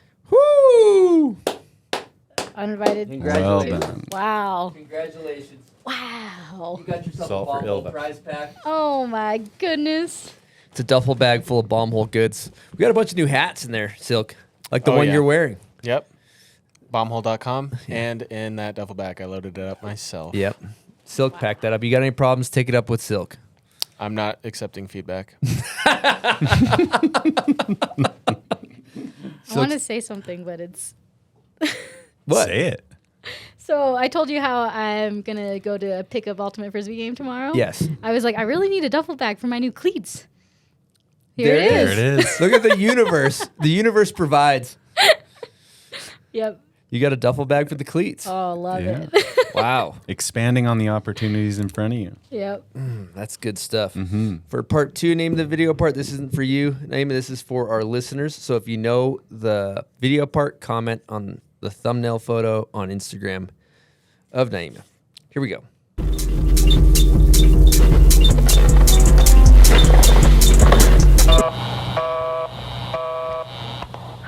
Okay. Thank you guys for playing. Name that video part.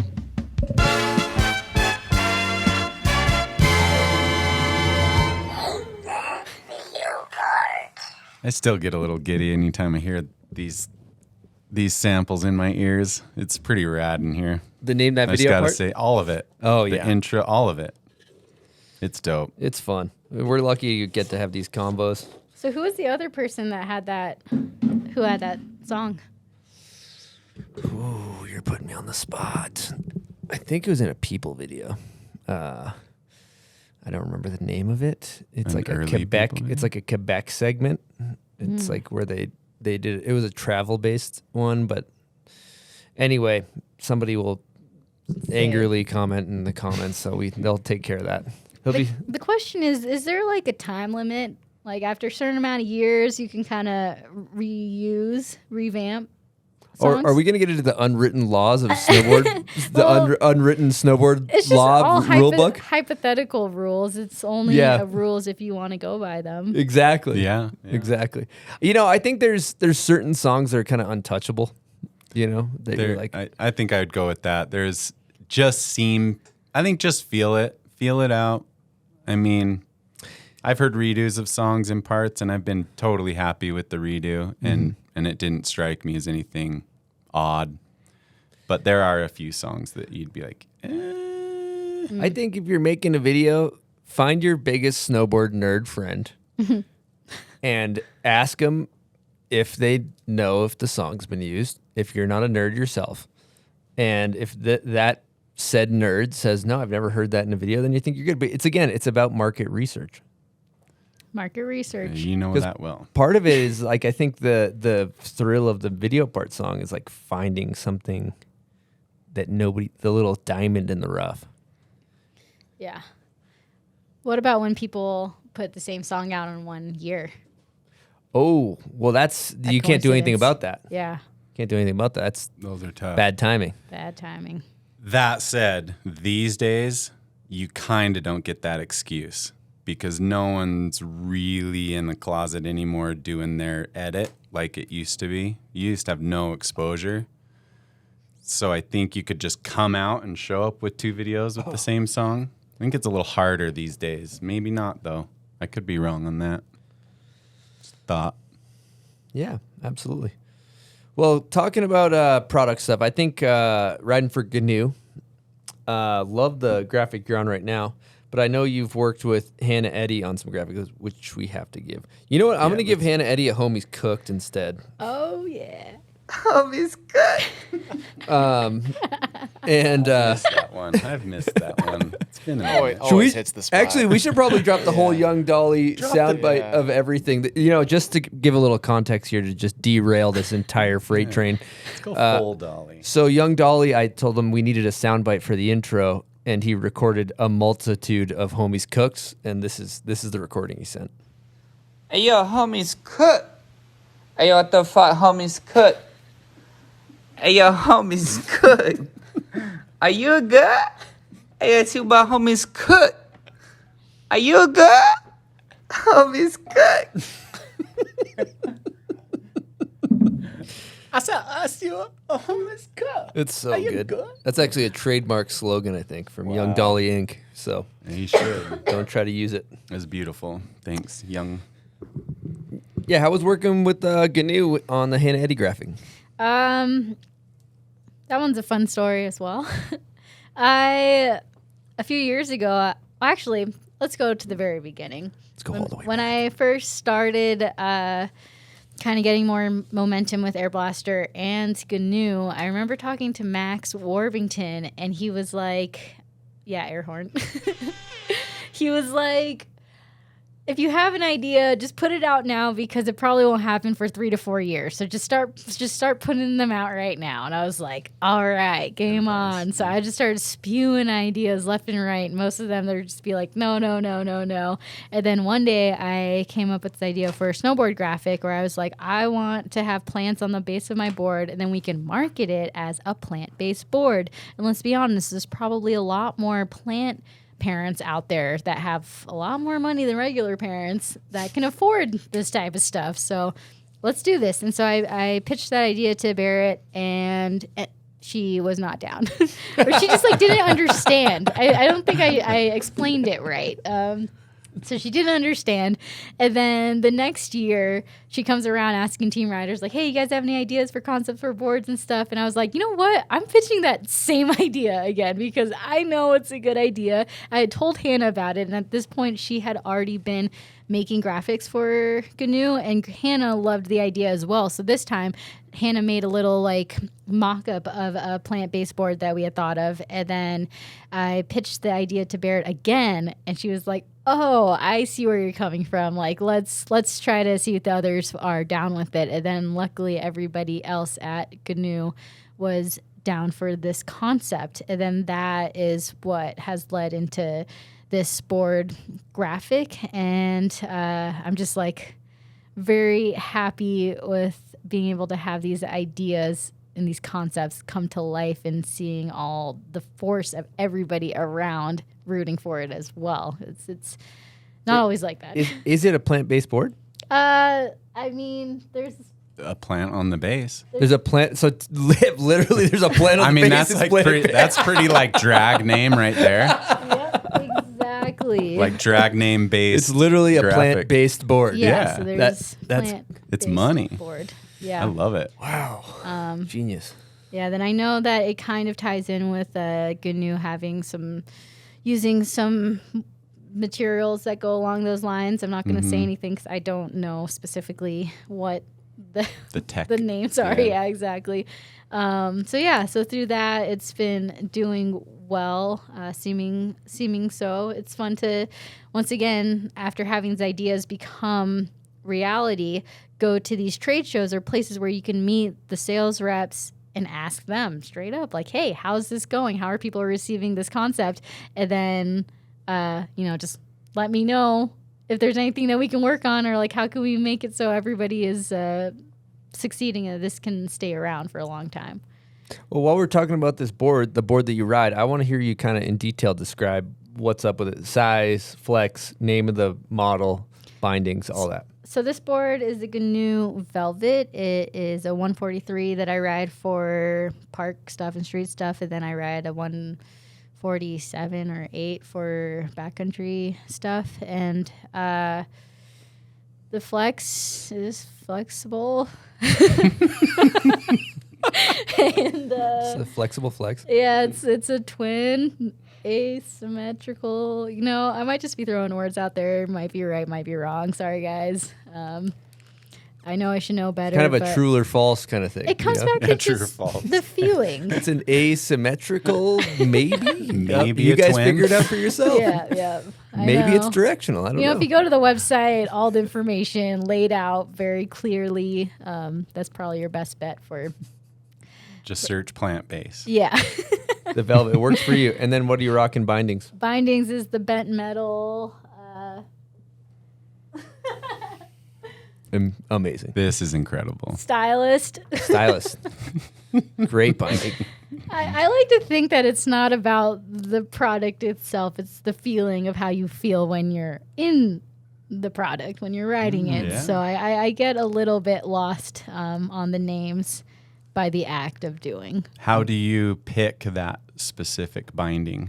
This binding, I feel like I just tried out a couple different ones from them, and which I think they have just like 2 or 3 for the women's bindings, and these ones felt the most comfortable. It's one of those types of bindings where I would strap in for the first time, rocking a new pair, and they immediately feel comfortable, and that does not always happen. Does not. Hey, Good Silk, enough reason. we got any Patreons over there? Yes, sir. We got one from Morrison. Shout out to Mo. Let's give him an air horn. Says, what does it mean to be a part of the Soy Sauce Nation? Morrison. What I like to think with the Soy Sauce Nation is, first off, I absolutely love everything that they're doing and just creating a space for the Asian community. But I think it's more than just the Asian community, kind of anybody that, I guess in this realm of snowboarding, there isn't a lot of diversity. So just, I guess, a more diverse community and giving a safe space for this community, because when we go to these events, these gatherings, and bringing people together, I realize that very rarely within snowboarding am I surrounded by a lot of kind of like-minded people in the sense of how we grew up, the food that we ate, or the people, the culture that we were surrounded by that might not just be fully white American, and just kind of having that when you see it, you can believe it mentality, kind of also bringing it back to like seeing Jess in Think Think movies growing up when I just started getting into snowboarding. Like, she was one of the first females that was Asian that I saw street snowboarding, and that was that like light bulb in my head, like, whoa, she kind of looks like me. Like, I could do that. I can see myself there. And I think that is something that the Soy Sauce Nation events bring together, or just that movement brings together on a more everyday platform and a more in-person platform, because you now have this ability to meet everybody in person, snowboard with them, and I think that there's so much space for not only Soy Sauce Nation but any other type of event that brings in these kind of like smaller communities to make a home for them. Yeah, this shit is rad. It's so fucking cool. Who are some of the affiliates, the head honchos over there? Oh, we got AK, we got Nirvana, Tokes. I would say those are kind of the top 3 dogs. KVP also helps. She's been doing a lot of the graphics for the shirts. And then, yeah, it makes me happy just to be able to nerd out about food in general.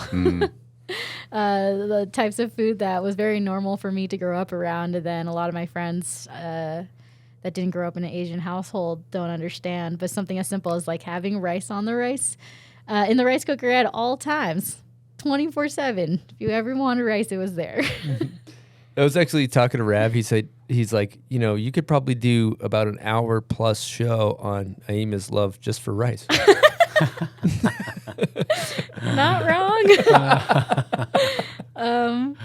Yeah, when I went to Japan a few years ago, somebody asked me, or one of my Japanese friends asked me, "What's your favorite food you've had here?" I was like, "Rice." They're like, "Really?" I'm like, "Yeah, rice, maybe miso soup and the green tea." And they're just like all the very basic things that you just can get anywhere. I'm like, "Yeah, that's my favorite." That's so cool. I heard that you have a serious love for cooking, and that you go to the grocery store and spend hours going up and down. Like it's like a whole experience. Let me guess, that was Mike saying hours. Maybe. Allegedly. I will not confirm or deny these allegations at this moment. It's not hours. He loves it. It's exactly what it needs to be, right? Yeah. I guess it's one of those places, it's a happy place for me where there's a lot of optimism and you can just kind of walk around and get lost, similar to being on hill and hiking in the backcountry, just being in the woods. You just kind of can walk around and lose yourself in the environment and the possibilities. And I think that's why I enjoy cooking and going to the store and just making a ritual out of it. That's so cool. It's a lot of common theme of like creating, whether it's like a pitch deck, a hat, a freaking food. You know? The creativity just seems nonstop, and a lot of it's not even seemingly idea driven. Sometimes it's I guess the idea is there, but the end isn't there. You're just like, let's just do this. It's a creative thought, follow it, and it turns into something. There's a lot of that. I think it's very cool. Well, that brings in my whole concept of what is creative, what is creativity, because lately I've been adapting this mindset of I don't think I'm creative. I think that's just how I'm wired. That's how my mind works. So for me, that's kind of the only option, the only way that I see life, as opposed to maybe somebody else who sees life in a different way, so that my point of view comes out as creative. But I guess from my point of view, it's just normal. It's your soul. It's your characteristic. I get this quote in my office that is, there's all these things searching to grab our attention all the time. It's hard to sometimes, like, I know, like being in the moment or creative or whatever you want to call it, we have all these distractions. We got our phone, we got Instagram, we got TikTok, all these messages coming in. Kind of takes you, those things all take you out of that. So I have this quote in my office that says, "An addiction to distraction is the death of creative production." So how do you like, you seem like a master of combating the distraction. Truly. No, you're not? No way. I love getting distracted. Okay. It's nice because sometimes that takes you away from where your mental state is, There's definitely a balance to it. Okay, cool. I like that. Like everything, but you're not wrong with that. Also, like David Lynch mentions, I think it's David Lynch, but he mentions that like negativity is also the destruction of creativity as well. So there is a sense of this, like, whether it's negative or distraction, I guess in the end it's just consciousness. Are you aware of your surroundings? And if you're not, then that's going to obviously take you steps back, as opposed to trying to be more aware of your surroundings. But there's balance to everything.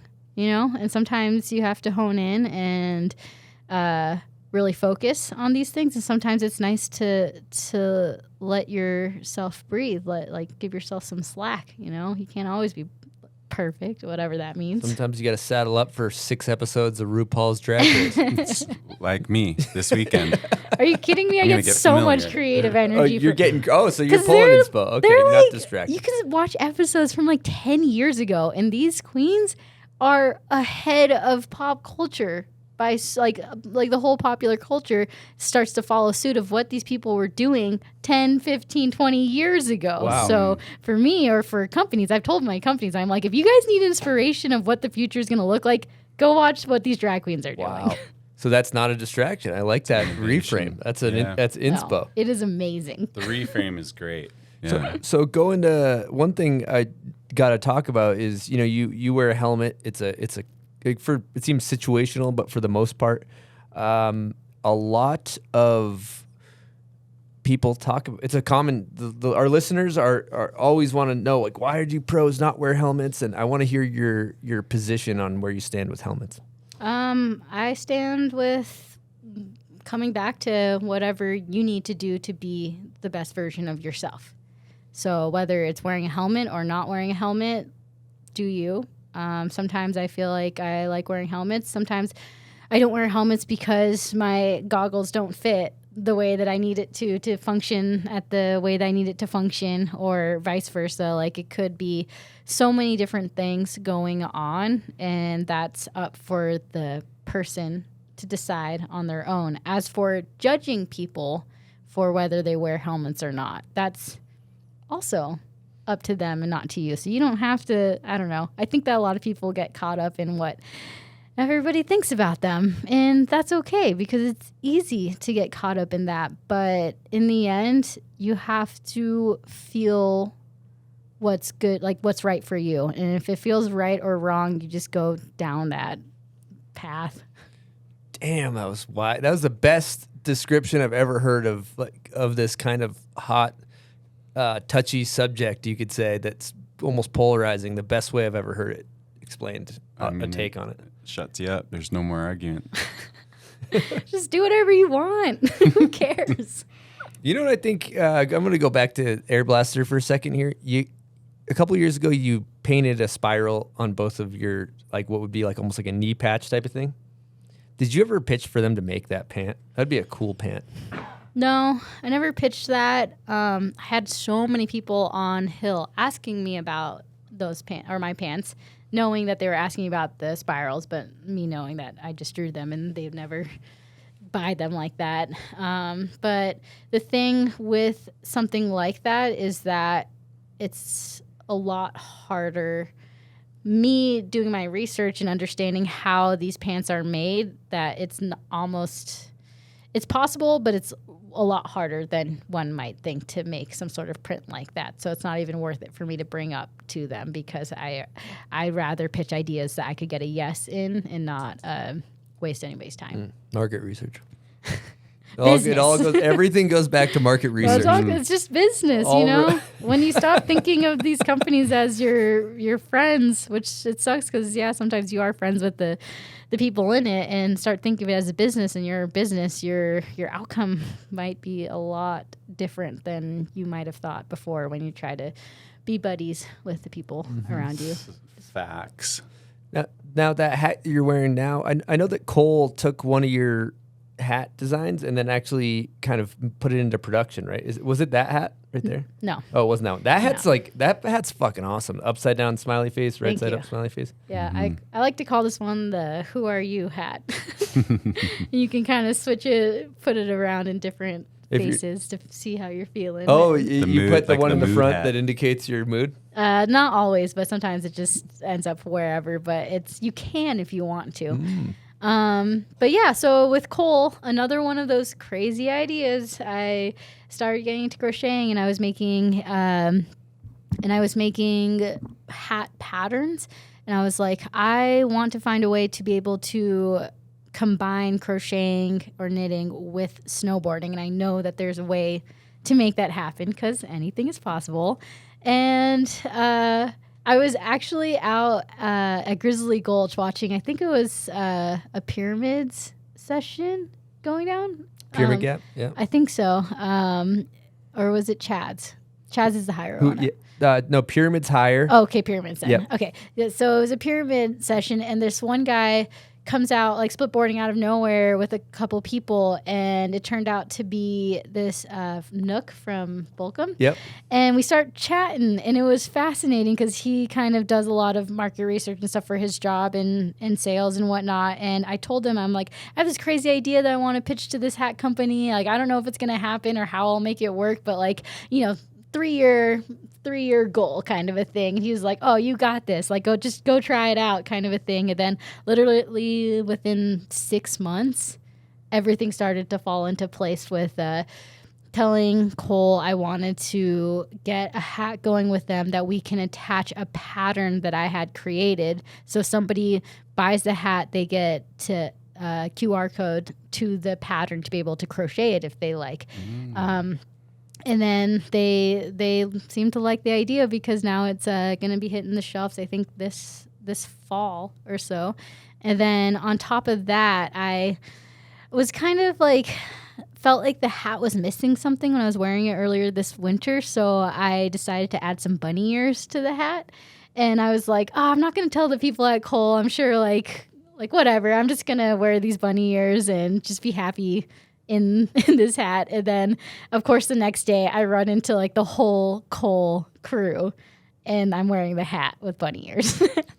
And I see them thinking they're going to be kind of like annoyed or something that I changed the hat up, and they weren't. They loved it. They were like, if you can make a pattern for the bunny ears, we'll add it to the hat. And if people just want to add bunny ears to the hat, then they can do that. And just like that, we were able to create a way to merge crafting and snowboarding.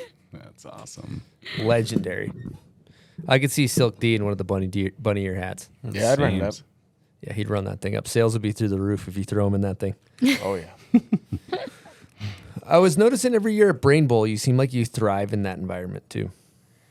Yeah, I think when you've it's playful. It's when you see someone like Max Worthington dissecting a course like that, it's in person, especially, it's amazing because this type of snowboarding is not easy. There's a lot of quick transitions, quick thinking. You have to be light on your feet, and it's not for everybody. It's very mindful. It's very mindful. And I find fun in those environments. I like the fact that you can build whatever you want, or like as the time goes on, the course completely changes. So from day one, you're there building stuff in snowboarding, but by day 3, it's going to be a completely different course because someone's like, oh, like I think we can make a gap from this spot to another spot. So let's just get like 10 people over here building it. And it's beautiful. It's community. And I've never seen something like that before. But then on that end, I've also seen it in another side where it's like, some beginners are coming out and they aren't good enough to ride some of the more difficult features. And I've like built little butter pads to be like, all right, let's just work on butters, you know, like, have you guys done that before? And just like finding ways to get people of all abilities to have fun on a course where can be intimidating at first glance, but when you take a closer look, you can find things that are at your level and ability. Mm-hmm. One thing, thinking about the difference between a civilian boarder, recreational boarder, and somebody who is sponsored, generally there's just a tremendous amount of shoveling. Like they're just not used to that much shoveling. You know? Like we shovel a lot. I feel like I joke around with this. Maybe you guys have in the past where we're just glorified shovelers. Yeah, absolutely. Glorified laborers. Yeah, that's our job title. I just shovel a lot of snow. 90% shovel, 10% shred. Most of the day is spent taking the snow from here and putting it over there. What are you going to do today? And then taking it somewhere after that.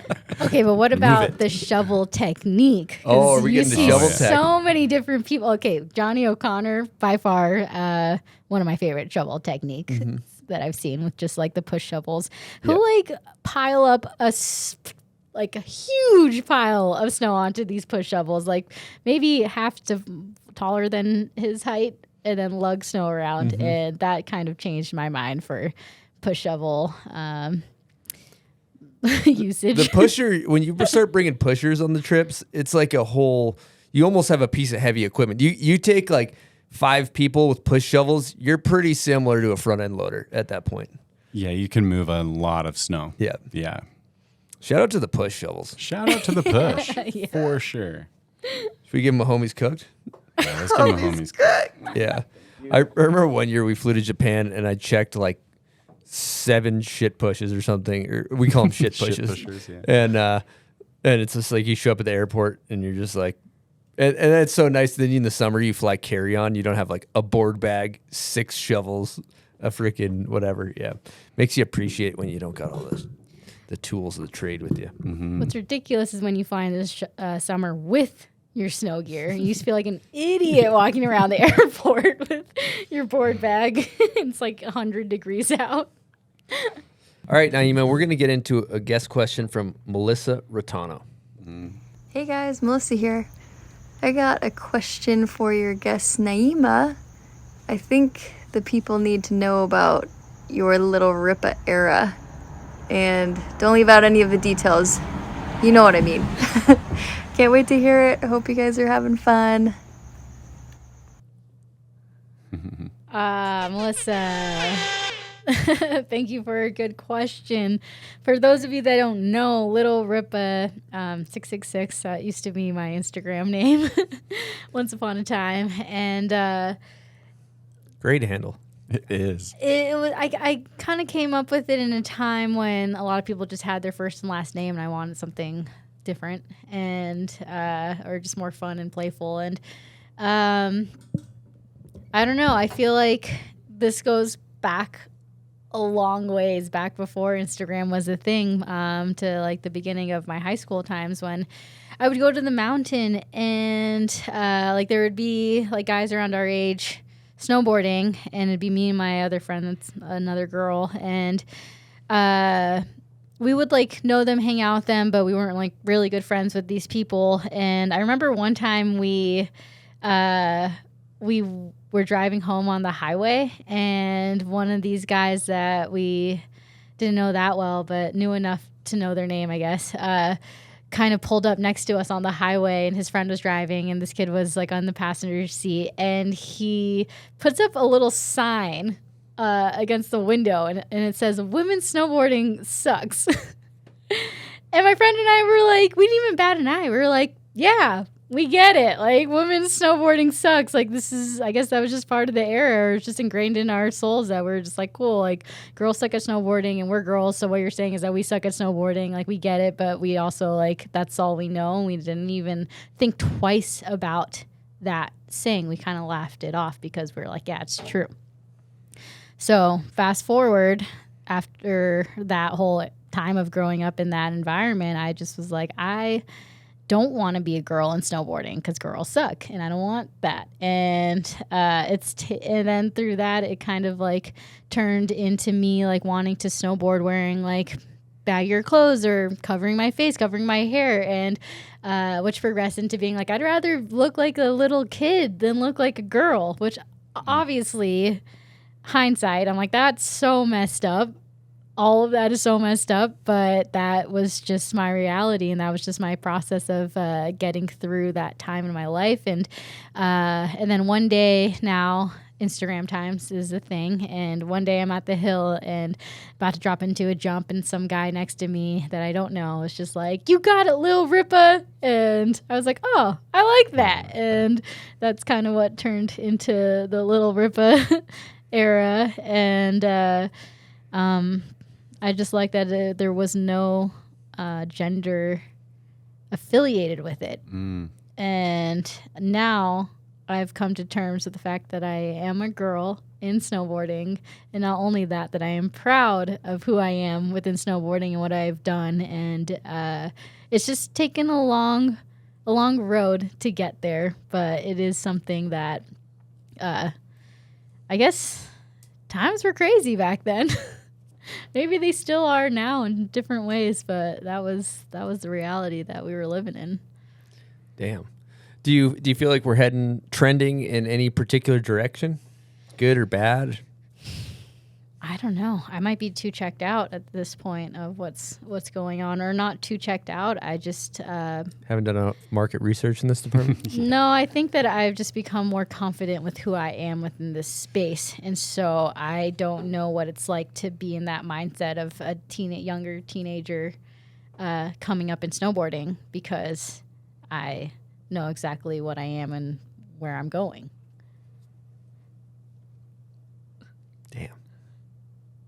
Confidence is unbelievable. All right, I think that's absolutely beautifully articulated, and I think we should hit a guest question from a person who has a phone number that is one digit different than mine, from Massachusetts. Wow. Named Mike Raff. Hey, everybody at the Bomb Hole. This is Mike, and I have a question for Naima. My question is, do you have any particular advice for anybody with a dream, whether it's snowboarding or crocheting, whether they're 5, 10, 15, 20, 50, 60, 70 years old and thinking about that dream? Any advice or just any thoughts on that? Thank you. Wow, Mike gets an air horn. Homie's cooked. He gets a homie's cooked and an air horn. That is a good question. Do I have advice on, I guess, following your dreams? I like to think of it as how I kind of started to pursue snowboarding. I remember having this thought that if 10 years, 20 years goes down the line and I look back at my life, am I going to be happy with my decisions or am I going to regret anything?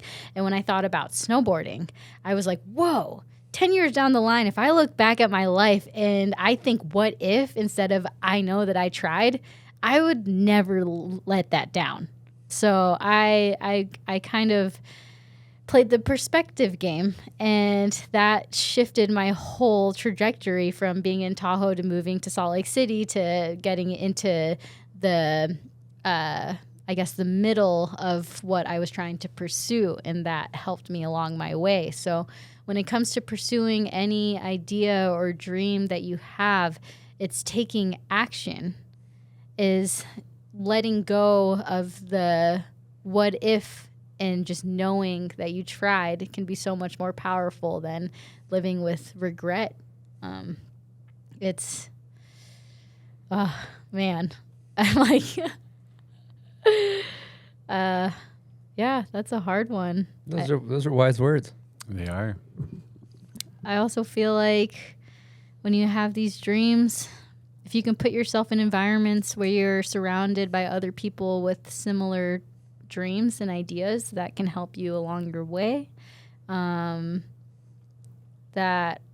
if this is your true desire, whatever it is, you can't stop. You have to keep trying. You have to keep going. There's no other option, right? If this is what you're supposed to be doing, there's no other way. I have a question about trying and succeeding and sometimes failing, because the Hole said it to you. He said, what are you scared of? Succeeding? And because he saw the potential, he saw what that was, and he didn't see that it could go any other way. Great advice, tuned into his friend, but they don't always succeed in that effort. I just want to know, why do you keep going? When you don't succeed in the effort, was it still worth that time and energy for you? That's a good question. I guess everybody has to dig deep down to decide what is their true passion or what is their true goal. And maybe you don't succeed, but those steps, you could have learned useful skills that could in turn help you succeed. So there's little ways to win as opposed to big ways to win as well, or not as opposed, but as well as big ways to win. And it's just taking those steps in that direction. That could also be considered a win in succeeding, or at least trying. Yeah, awesome. Thank you. That's killer. I love it. Keeps just dropping knowledge bomb after knowledge bomb. You've been flowing like the salmon of the Capistrano out here. Now, I think we're going to get into the pub beer crapshoot. So you have 2 dice. You just need to grab 2 dice from directly behind your head. They're like exactly behind where your head sits right there. It's hard to reach, probably. Sorry. And what you're going to do is you're going to roll those dice. Let me find my sheet. I will tell you what you have to do. With this? There's not a salt, but you can if you want. And this is presented by Pub Beer. So you can go ahead and roll those dice. And it's time to roll some dice for some cheap, fun beer presented by Pub Beer. No matter what you're doing, crack open a Pub Beer. Cheap fun is always a safe bet. All right, roll those dice. We'll tell you what you got to do. 8. 8. Tell us about a breakout moment that helped launch your career. I love this question. I would say there's maybe 2. One would be the Snowboy events, kind of at the beginning of starting to get momentum with companies. I started going to, I think It's Tits was the first Snowboy event that I went to, I guess, later in life when Crush started doing these types of tours.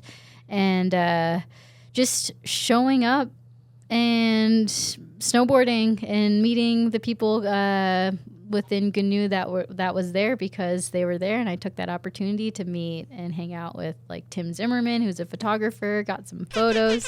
Yep, what a legend, love him.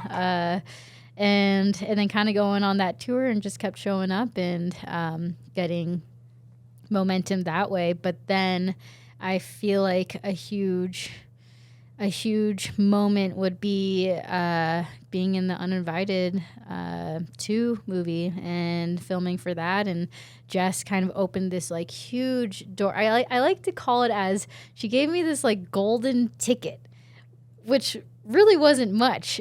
I just remember she was trying to help me get some funding from my companies. At this time, I didn't really get anything to be able to travel, and she wrote this email that just was hyping me up.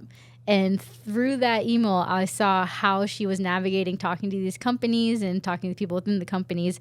And that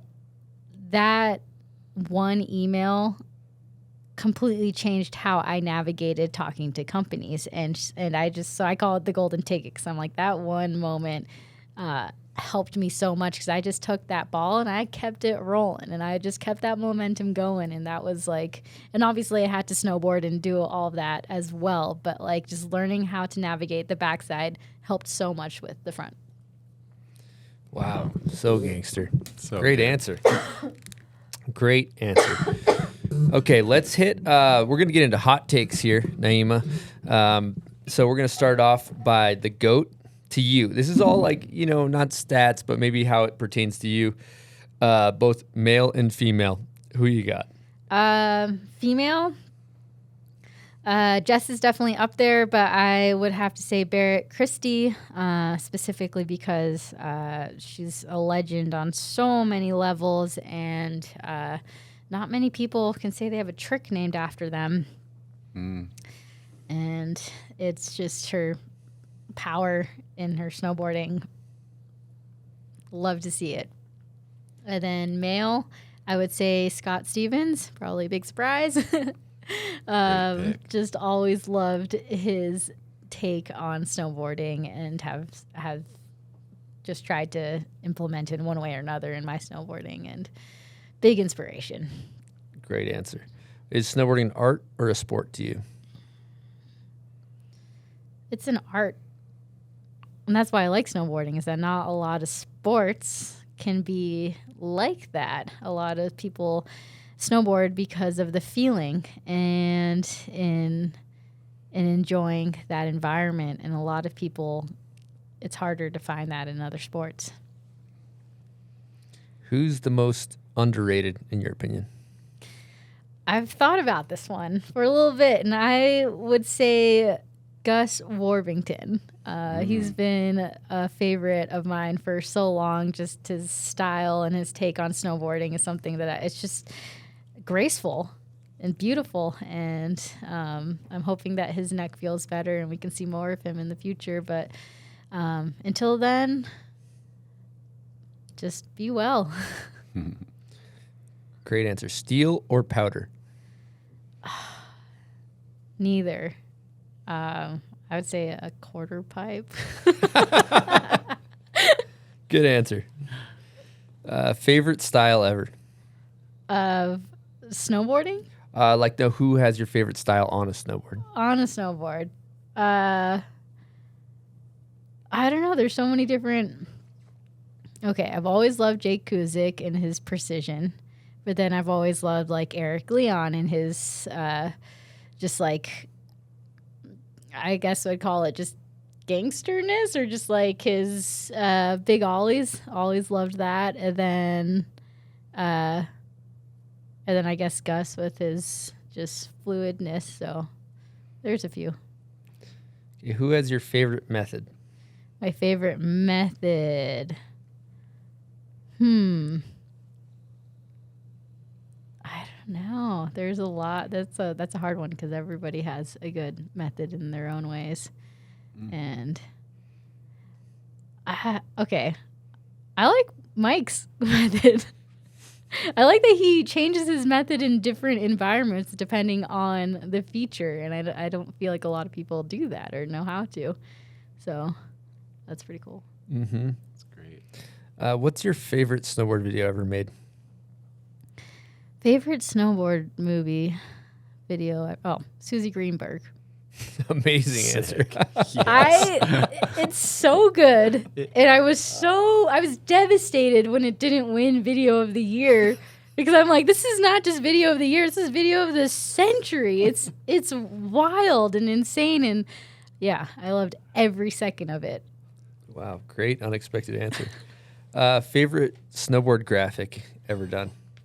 I would have to say it's pretty cool because this graphic was just put out there last year, but Barrett Christie has a pro model from back in the day that she drew these flowers onto her board, and then they mass produced it, and they just brought back like a redo of that design. But I've always just loved the concept of it and the fact that she drew it, and I don't know, the graphics that you look at and just make you smile. Those are probably the best ones. Okay. Dream sponsor. Dream sponsor. No limitations on this. Love this question. I like to ask other people this all the time. But then now that I'm getting asked it, I don't know. Okay. For some reason, all I'm thinking about is yarn. Yeah, right. That's what I'm thinking I'm like, yarn for is you. expensive. But for snowboarding's sake, I feel like a dream sponsor would have to be something like Delta Airlines, or something where you can kind of travel and fly and not have to worry about those expenses to be able to explore. But then I'm also like, maybe a rice company, some sort of food, get some food action going. I thought about Michael's for you. Michael's, yeah. Like a craft store. Oh, that's bottomless expanding budget. on the yarn. I like that. Yeah. Yep. Yeah. So those would be good places. I almost had something going with Joann's. Really? Yeah. We'll make it work another time. That would be, imagine a big old Joann's fabric sticker on the nose. That Oh would be my goodness. No, it'd be for yarn. It'd be like snowboarding wouldn't even be. Oh, wouldn't be a part of it? I'd No, still rep the sticker I though. probably would, just for fun, but they'd be like, what is this about? But all those bigger companies, it's all sub companies and then sub people working with the sub people. So you're not actually doing much with them. Okay, last question we got. Oh, no, actually, we got a couple more. If you go heliboarding with 3 people in the world, good times, who are you taking? I'd probably take John, Corinne, and Melissa, the kind of our main crew from last winter. It was just a good time, and yeah, good people. Amazing. Last question, worst trend. Worst trend.